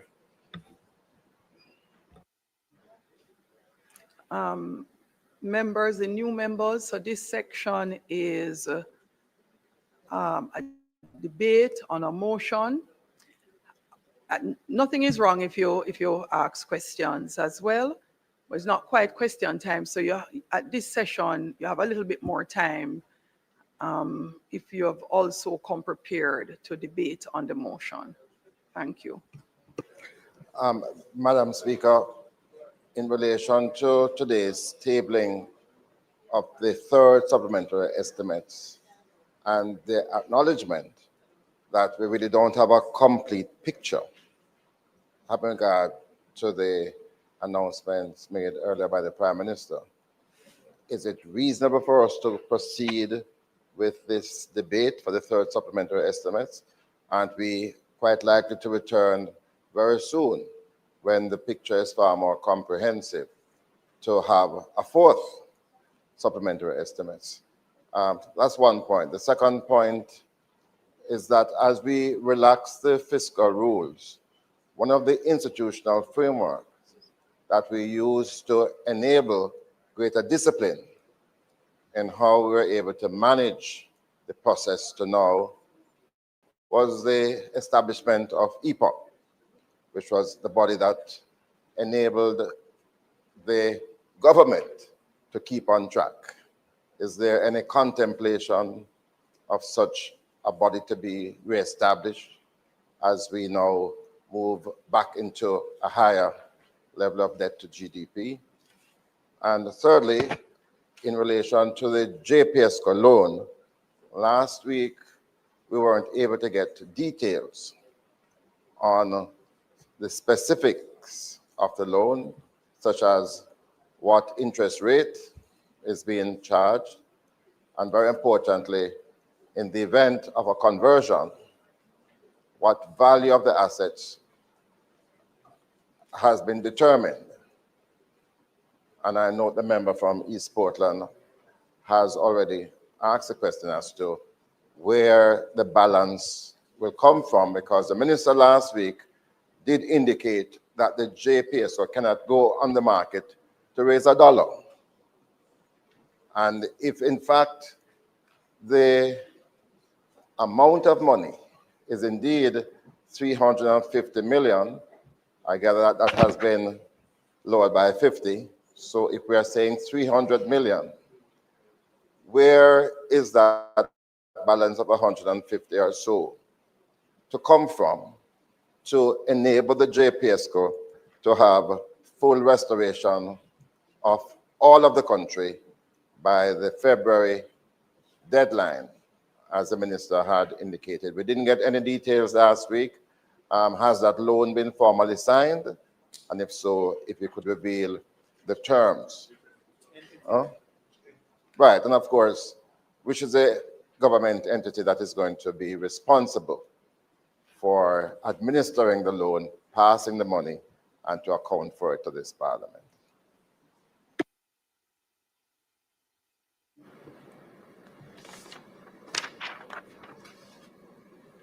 Member from Westmoreland Eastern, you're next. Thank you very much, Madam Speaker.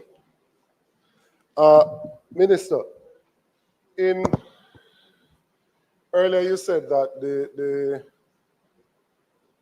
the damage is greatest in St. Elizabeth in relation to the monetary value. And I'm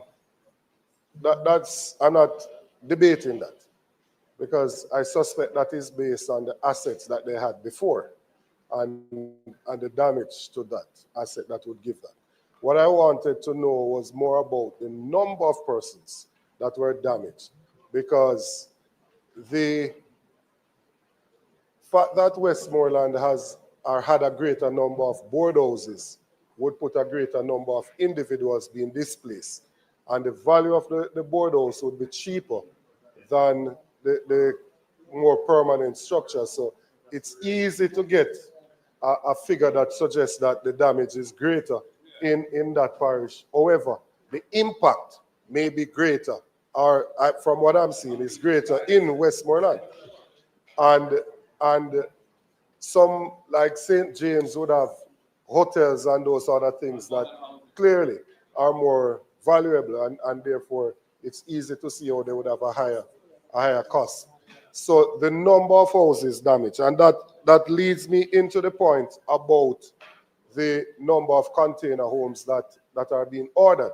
I think the Prime Minister had said 5,000 in an earlier presentation, either here or elsewhere. 5,000 for the container homes. But what is reflected here is 3,300. So, right. So my issue is that the assessments that are being done to determine how many persons have been affected, whether or not we have current numbers on that, because from Eastern Westmoreland alone, our estimate is that we have more than 5,000 houses that are totally destroyed, not damaged, totally destroyed. So the budgetary allocations that we are making, if we are making allocation for 3,300 containers, there has to be another allocation then that is looking at some other temporary solution to get these persons the dignity of having shelter over their heads. Because some of these persons are currently in some of the shelters and need to vacate so that we can get on with school. Because then we have a different complication of the learning loss that is going to take place if students don't have access to the schools. And you have persons who cannot benefit from a container home because they cannot get to the location because of the terrain.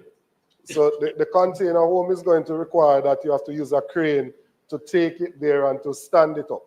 If the crane can't gain access to where their piece of land is, their plot of land, then they wouldn't be able to benefit from that. So there has to be a different solution to give them a temporary solution, which needs to be budgeted for, which I'm not seeing here currently. So I'm just saying that I think we need to get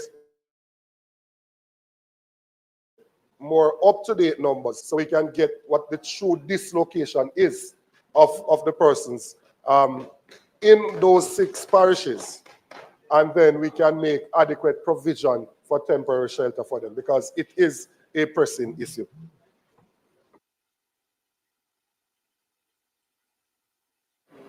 Next is the member from St. Andrews Southwest.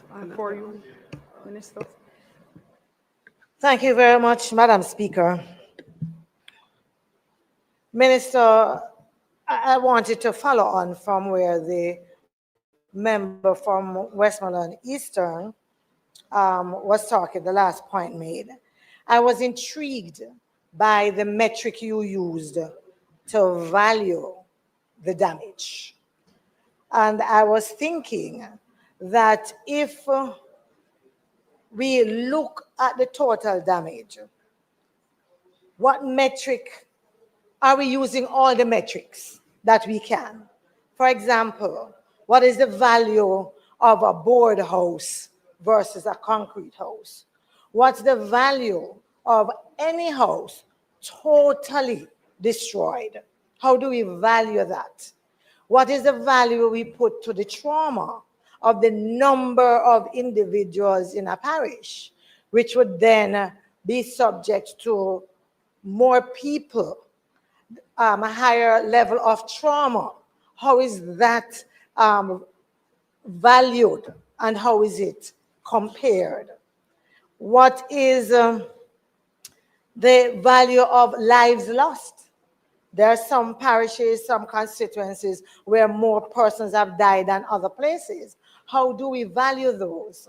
Yeah? And I guess by now you realize that what I'm saying is that there are different ways of valuing it. All of them valid. All of them valid. And all of them would probably therefore have a different ranking of priority depending on what we use. So I want us to be very clear on that and to make sure that as we seek to rank these constituencies, these areas, that we take all of this into account. So that's one. I was also thinking, Madam Speaker, to you, Minister, that as we move to use the fiscal space that is being created and to spend the financial resources that we are looking at now, whether it is for relief, for recovery, for reconstruction, that it is important that all Jamaica having made the sacrifice, the space now being created, that the benefits accrue to all Jamaicans. And I know that the Prime Minister, and maybe you yourself, Minister, might get a little touchy when I speak about all Jamaicans, because again, I want to talk about the importance of not being partisan. Yeah? No, it is. And believe you me, I'm going to talk about it every day until I believe that we have gone beyond that. And what I wanted to suggest as one of the ways of moving there is some form of self-reporting. There are more forms of self-reporting so that houses, families who are in remote areas that might not come on the radar, yes, have an opportunity to self-report that, hey, we are here. Individuals in communities who have been missed have an opportunity to say, hey, you came and you missed me. You know, individuals who are in their communities saw their neighbors being interviewed and assessed and what have you while they were good. So I believe that we need to make that known. I know that I think we need to make that known, more widely known. And I think we also need to make sure that it can be done through many ways, yeah, because we know what connectivity looks like in some places, yeah, that if you're going to rely on that solely, it might be difficult. But I think it's going to be important to make sure that no one is missed. And it is something really very dear to my heart.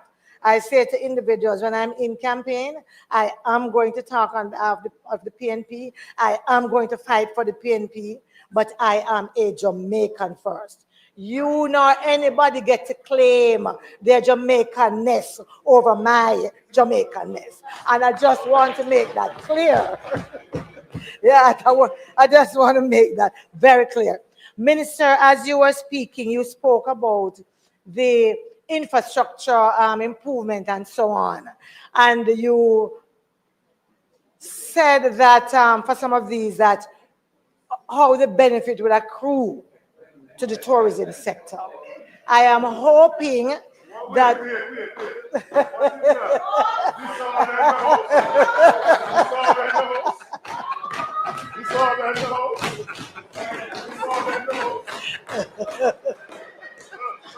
Mr. Speaker, I wanted, Minister, to ensure that the reconstruction that we're doing of our infrastructure is really not just about our tourists. It is as about them as it is about Jamaicans. So, for example, in all that we're doing, I'm hoping that the sewage system in Greenwich Town, for example, will finally be space to make sure that it is done. That there will, yes.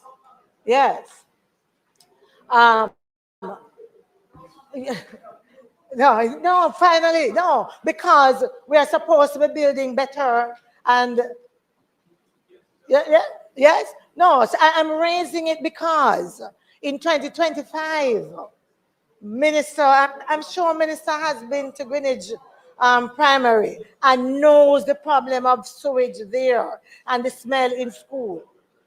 And the smell in school every day.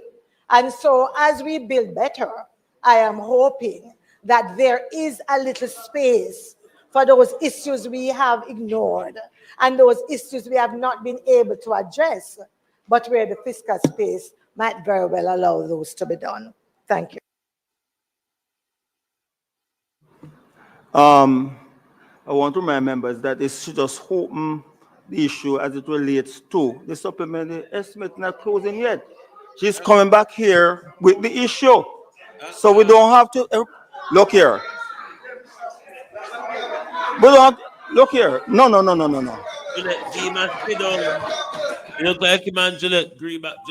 Your business is only using 20% of its data. You could look for the other 80%. The introduction of the supplementary estimate. It doesn't mean that every member has to speak on it. It's going, she asked for it to go to the PAAC tomorrow. That's all she asked for. The debate is not yet open. When we come back, we can speak. Madam Minister, can you just respond that we can move on?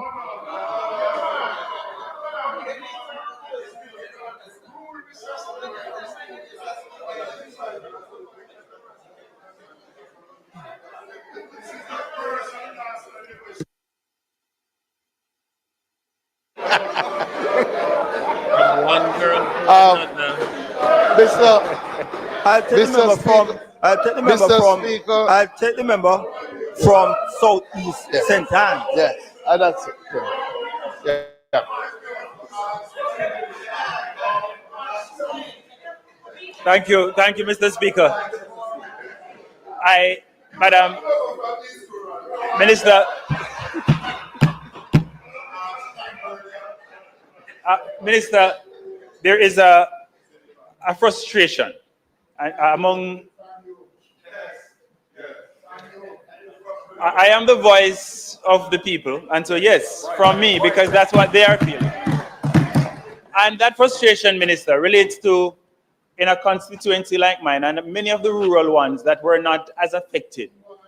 They want the opportunity to get back to work. They want the opportunity. They want the opportunity to be productive again, and they are not getting the opportunity to do so. So in constituencies like mine, we are still less than 60% in terms of the restoration of electricity. So the productivity and the standing up which we're talking about, we're not quite allowing those who can to do so. So when I speak of that frustration, it's because some of those industries, agriculture, which you spoke about quite eloquently, tourism, which you also touched on, these are the sectors in which they work, but they're not being supported to continue, even though where they live is not as affected as some of the other areas. And so I want us to give consideration to that, because there's a mental health, a psychological toll which this is taking, and which, as we talk about the effect, we should not only look at the 5 or 6 Western parishes, but we need to look more broadly, because the effects are far-reaching.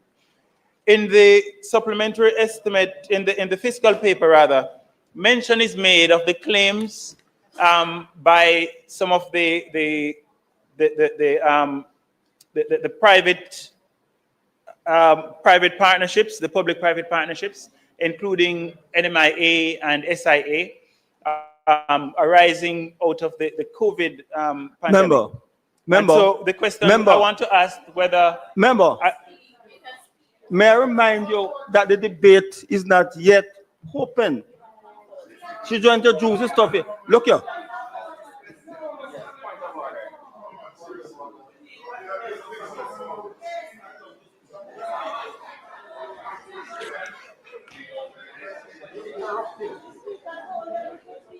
The question I want to ask the minister, the speaker. No, man, the question, Minister, relates to the claims that have been made. If you could provide some specifics as to the claims that have been made by these, as part of these public-private partnerships, namely the Sangster and the Norman Manley International Airports. So those are my 2 points. Thank you.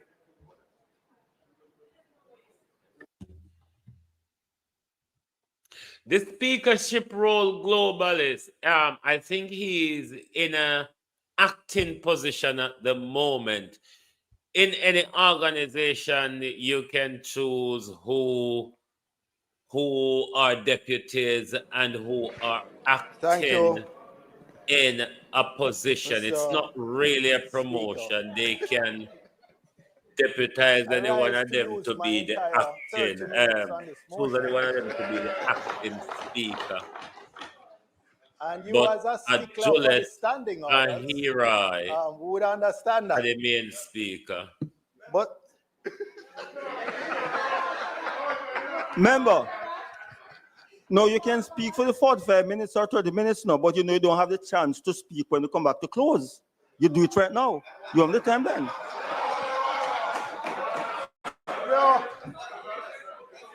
no such thing. Yeah. So I want to know how you're going to stop me from speaking when I am the one tabling the PAAC report. If you tomorrow. attempt to do it, So you can't stop that. no, Father. I'll ask Yosley to name you. So don't go there.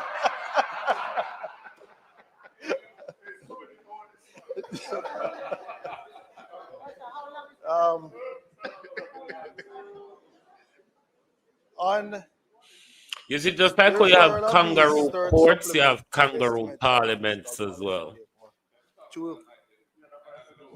Yeah,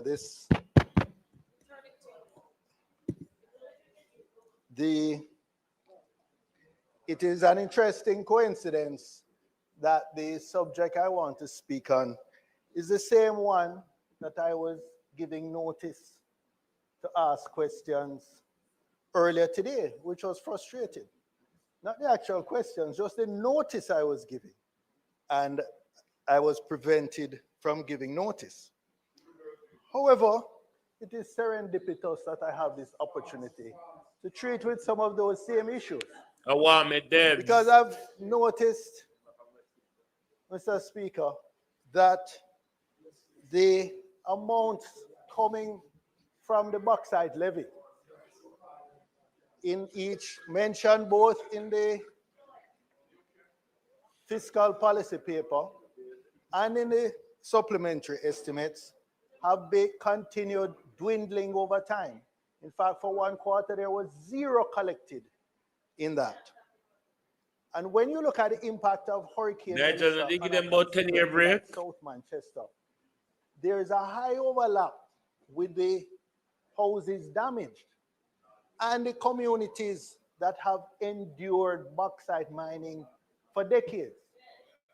In fact, when you go to the poverty mapping that's available from Statin, you will see again there's a high correlation between those communities that have endured bauxite mining for decades and damage from Hurricane Melissa and the highest poverty rates in the parish.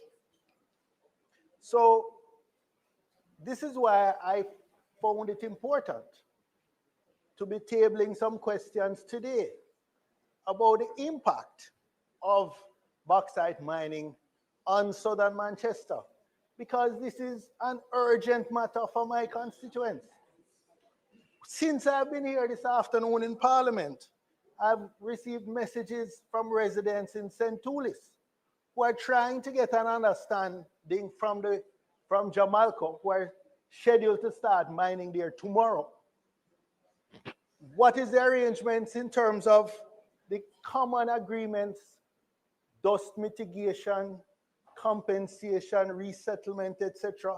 And because there's none, the company says they're just moving ahead, which is why it was so urgent for me to table some questions that the minister, I'm sure, would have answered earlier than the 21 days that the notice that I gave, because it can be done by agreement under the standing order. You see, another important issue, Juliet stifled this evening again.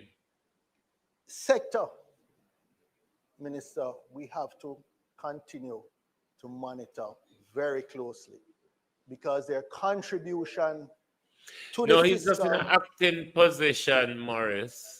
Is diminishing, and the environmental liabilities and the decimation of communities are going in the other direction. Those liabilities are rising. And we need, in this parliament, to facilitate real debate of the net contribution of these sectors and how, even as we plan for life after bauxite, but in the interim, how we regulate their impact on the negative impact in particular on our communities and ensure that there's some legacy left. That was the nature of the questions that I gave notice of today, properly gave notice of, and that this parliament refused to allow. And the residents of South Manchester will remember this. And I am sure all other residents who send us here to represent them and be the voice for the voiceless will be watching and making note of what happened here today. Thank you,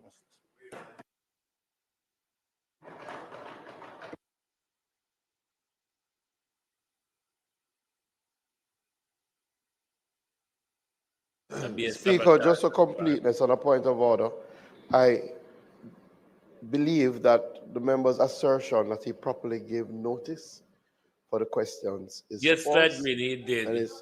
And is misleading Global, the if House. anybody He now want to says put he a was not penny allowed or to give two notice. in the Zelle or Both can't be PayPal, true. So you're free to I do. have to record that the member did not properly give notice. That is all, Yes, Mr. Fred Speaker. Green. He Thank give you. proper You are notice. correct. Minister. All right, members, thank you for your many, many questions. The first one, as it relates to the Independent Fiscal Council, I think the question was the negative 5.3% over the period. That's a cumulative number. For that, the intermediate, right, the medium term, it was set out there. Right, it was set out.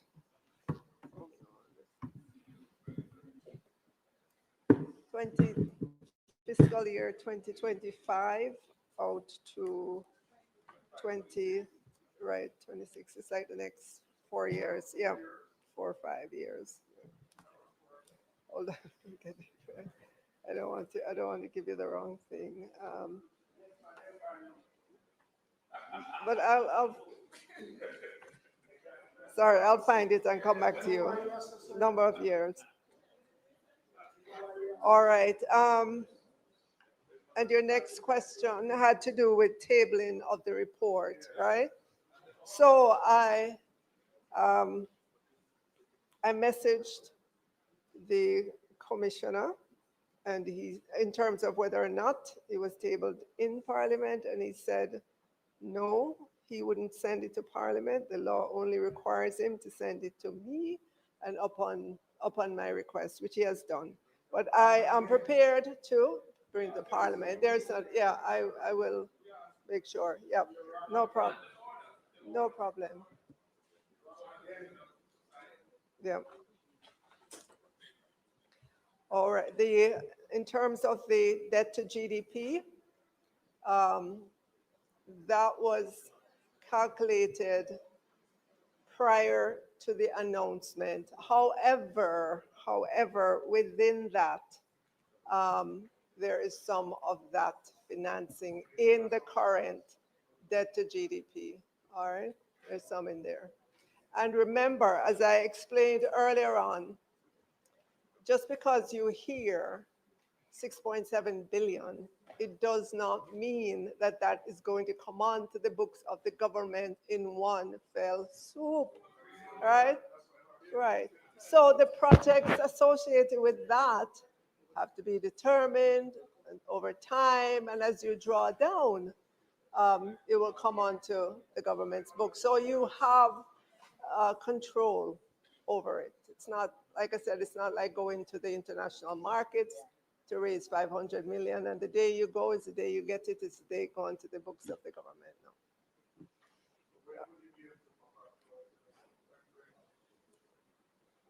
No. In a reasonable time, I will. What are some of the growth inducing? Well, that is why the Prime Minister created the National Reconstruction and Resilience Authority. It's going to be created with powers to move faster so that we get some of the work done. You asked for a question in terms of CRIF. Well, not a question, you made a statement, and we acknowledge that. CRIF started in 2007, I believe so.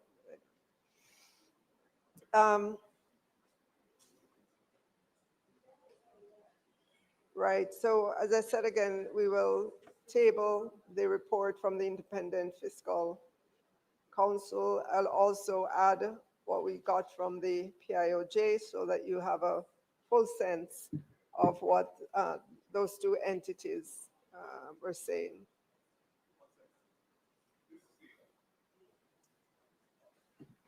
On a point of clarification, as I understand it, we're debating a motion. And I believe that motion is to approve an order, a ministerial order. Is that correct? The order suspending the fiscal rule. Is that what we're debating? No, what are we doing? What motion are we debating?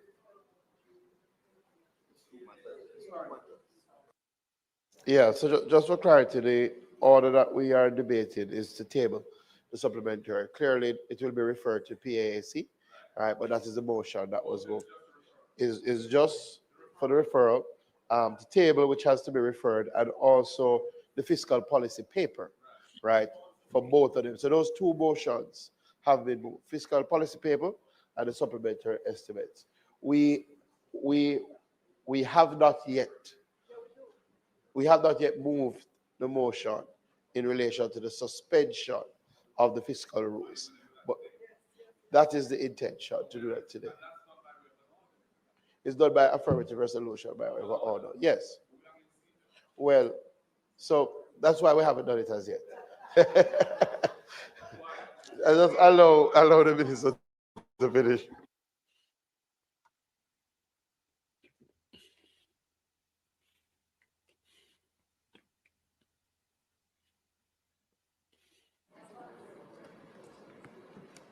All right, so that answers your question about the suspension.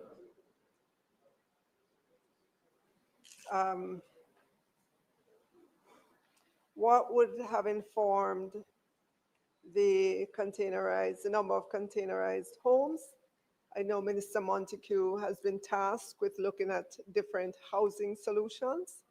I would not want to answer that question, but I know that he has done a lot of work, spoken to a lot of different persons around that, and I am sure he will speak in due time, in due course, about this solution and how they will be distributed. I think the member from Portland asked about projection of 68% for debt to GDP. How do I compare that to the 41% wipeout of GDP? The 41% member is a measure of the damage relative to your GDP. It doesn't mean 41% of your GDP is wiped out, right? It's measurement versus the GDP for 2024. I gave you what our projection is for this fiscal year in which we are, and going into the next fiscal year, we're expecting the growth in GDP to resume. So I know there are some persons out there who made the mistake of just taking the 41%, piling it on top of the debt to GDP currently, and said, oh my God, the world is falling. But that's not how it's done. That just tells me that there's a lack of understanding about the fiscal numbers, about how you calculate debt to GDP? What do you include and what do you not? So Yeah, there's go some mad over work to be Ralston done High, there man. to help persons to understand that figure.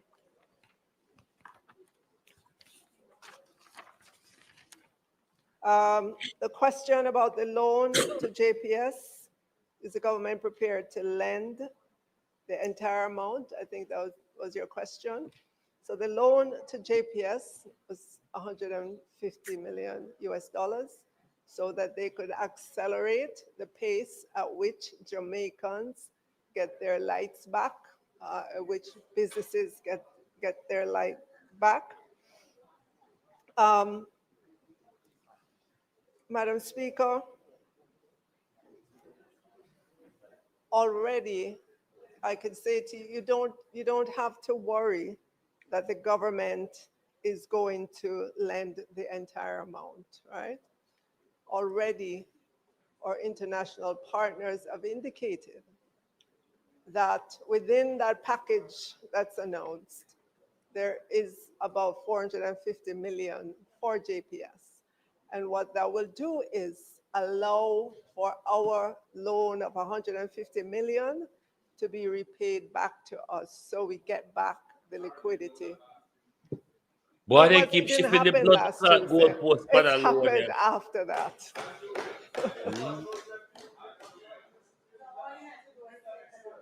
Everybody you talked about a 150 million loan and they have a different answer for you.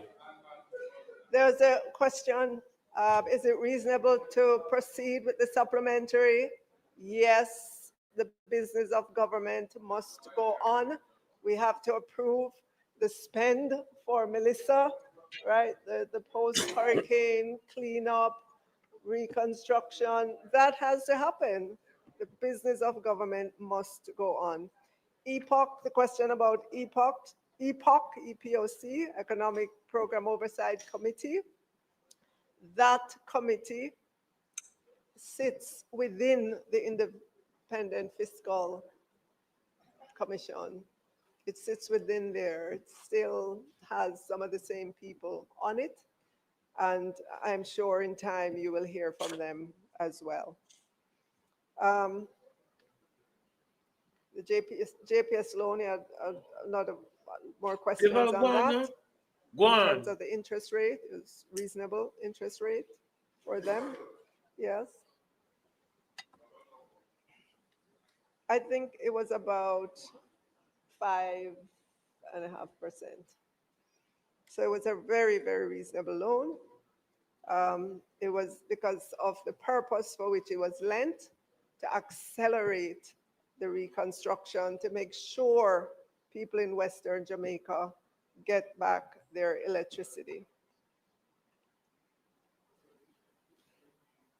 And then the other questions in terms of the value, government. What do you mean, who's the lender? GOJ, Ministry of Finance. Yeah.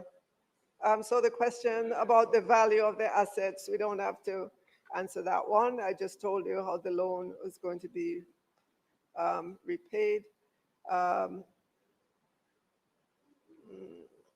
Right, and it's the Ministry of Finance.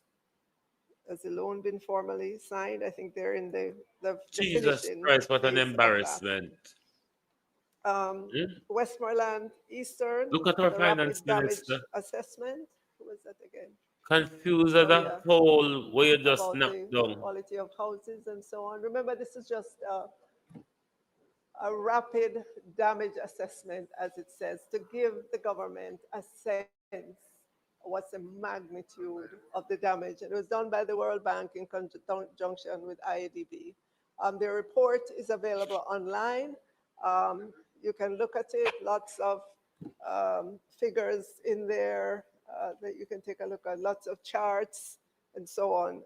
But I'm sure as we go along, further assessment will be done. And so it's not necessary to really critique that report. It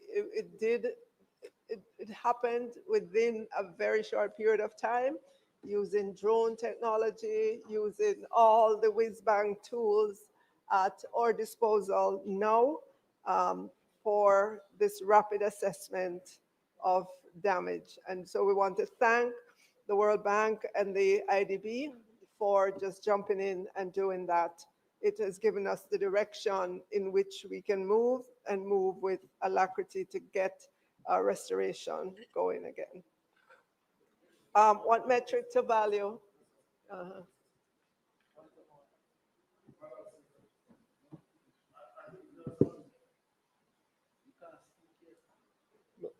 You have a point of order, member? Yes.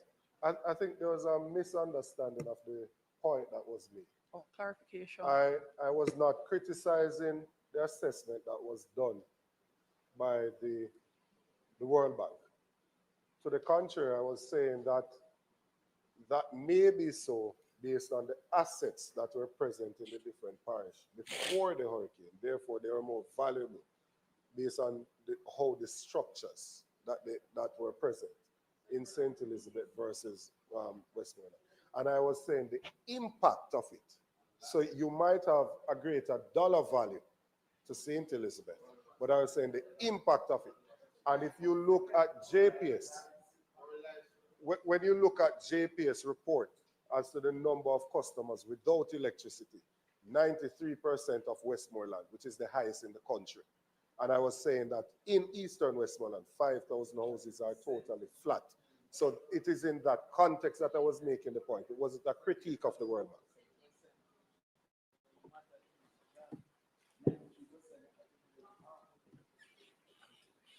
Okay. The member asked about the metric to value the damage.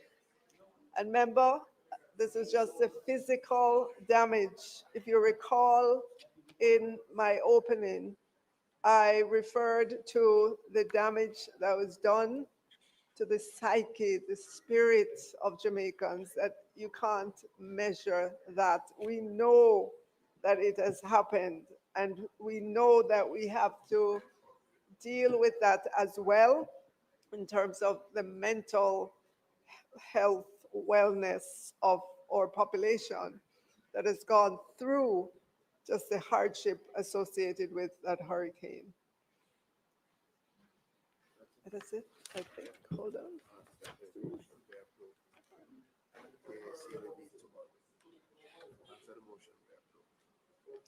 So, Madam Speaker, yes, Madam Speaker, I now ask that the motion be approved.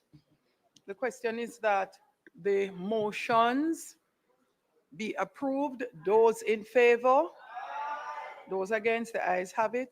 Minister, could you please say when PAAC will meet to consider the third supplementary estimate? Madam Speaker, the PAAC will meet tomorrow to consider the third supplementary estimates. Thank you, Madam Speaker. Thank you, Minister.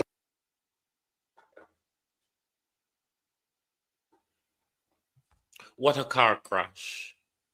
What a car crash.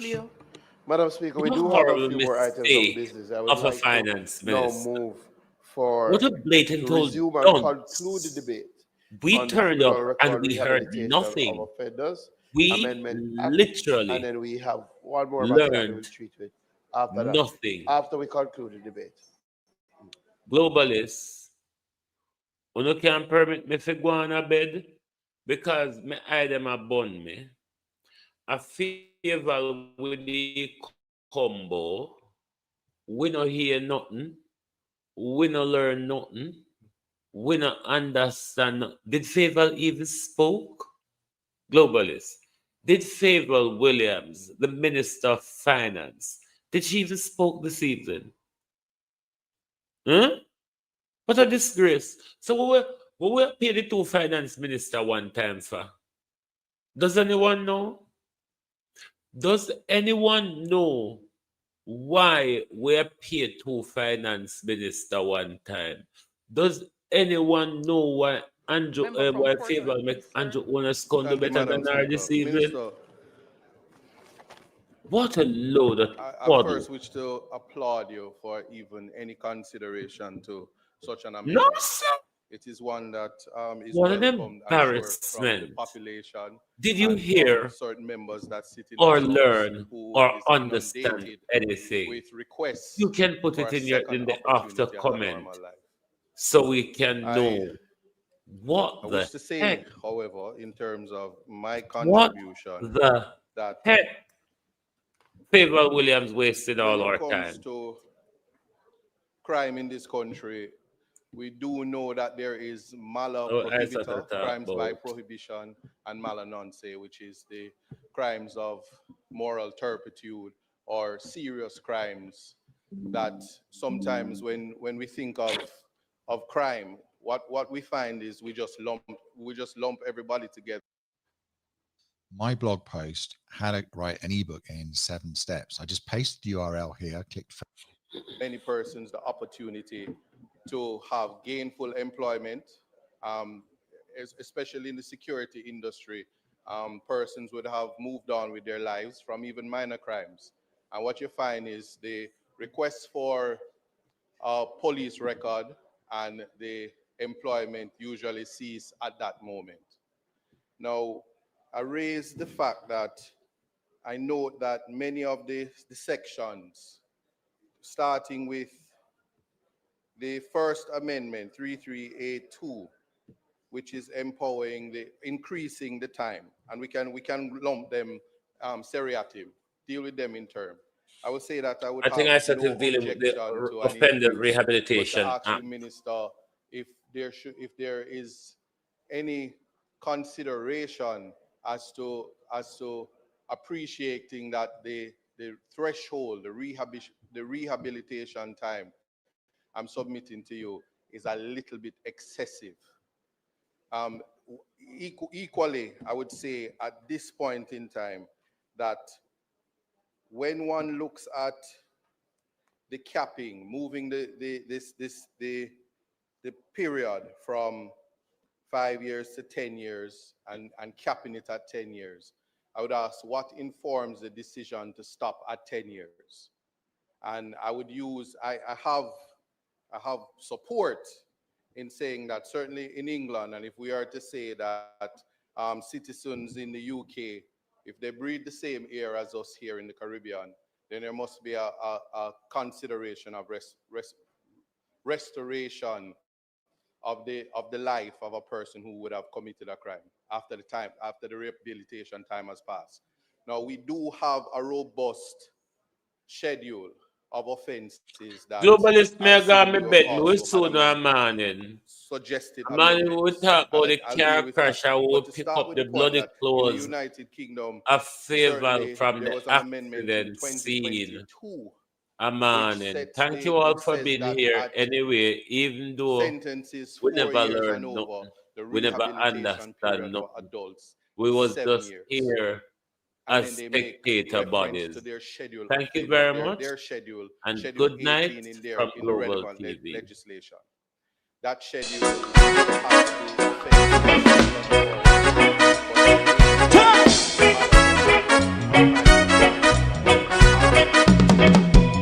Too long in our little ghetto, run keep going on less process. For children of Israel do really love rights. So that's why I as a watching man around Babylonian walls. Oh, children of Israel, I should never hold thy peace. What wrong is going on? Day or night, we gotta bust down Babylon walls. Prepare the way, prepare the way for your people. Let's go.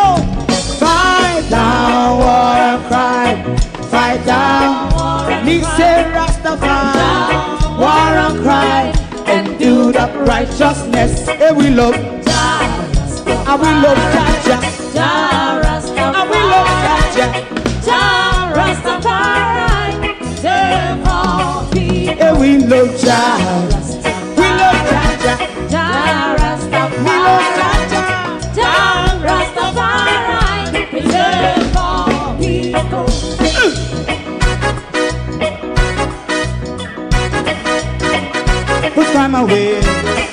way again. Listen. Yeah. Just as I and I say, watch a man, I run Babylonian walls. Oh, children of Israel. I should never hold thy peace, but we penalize. Hey, oh, night. We gonna bust down Babylon gates. Prepare the way. Prepare the way for Rastafari. Fight down war and cry. Fight down war and cry. Rastafari, war and cry. And build up righteousness. And we love Jah. And we love Jah. And we love Jah. Rastafari, preserve all. And we love Jah. Me love Jah. Me love Jah. Rastafari, preserve all. Me love Jah.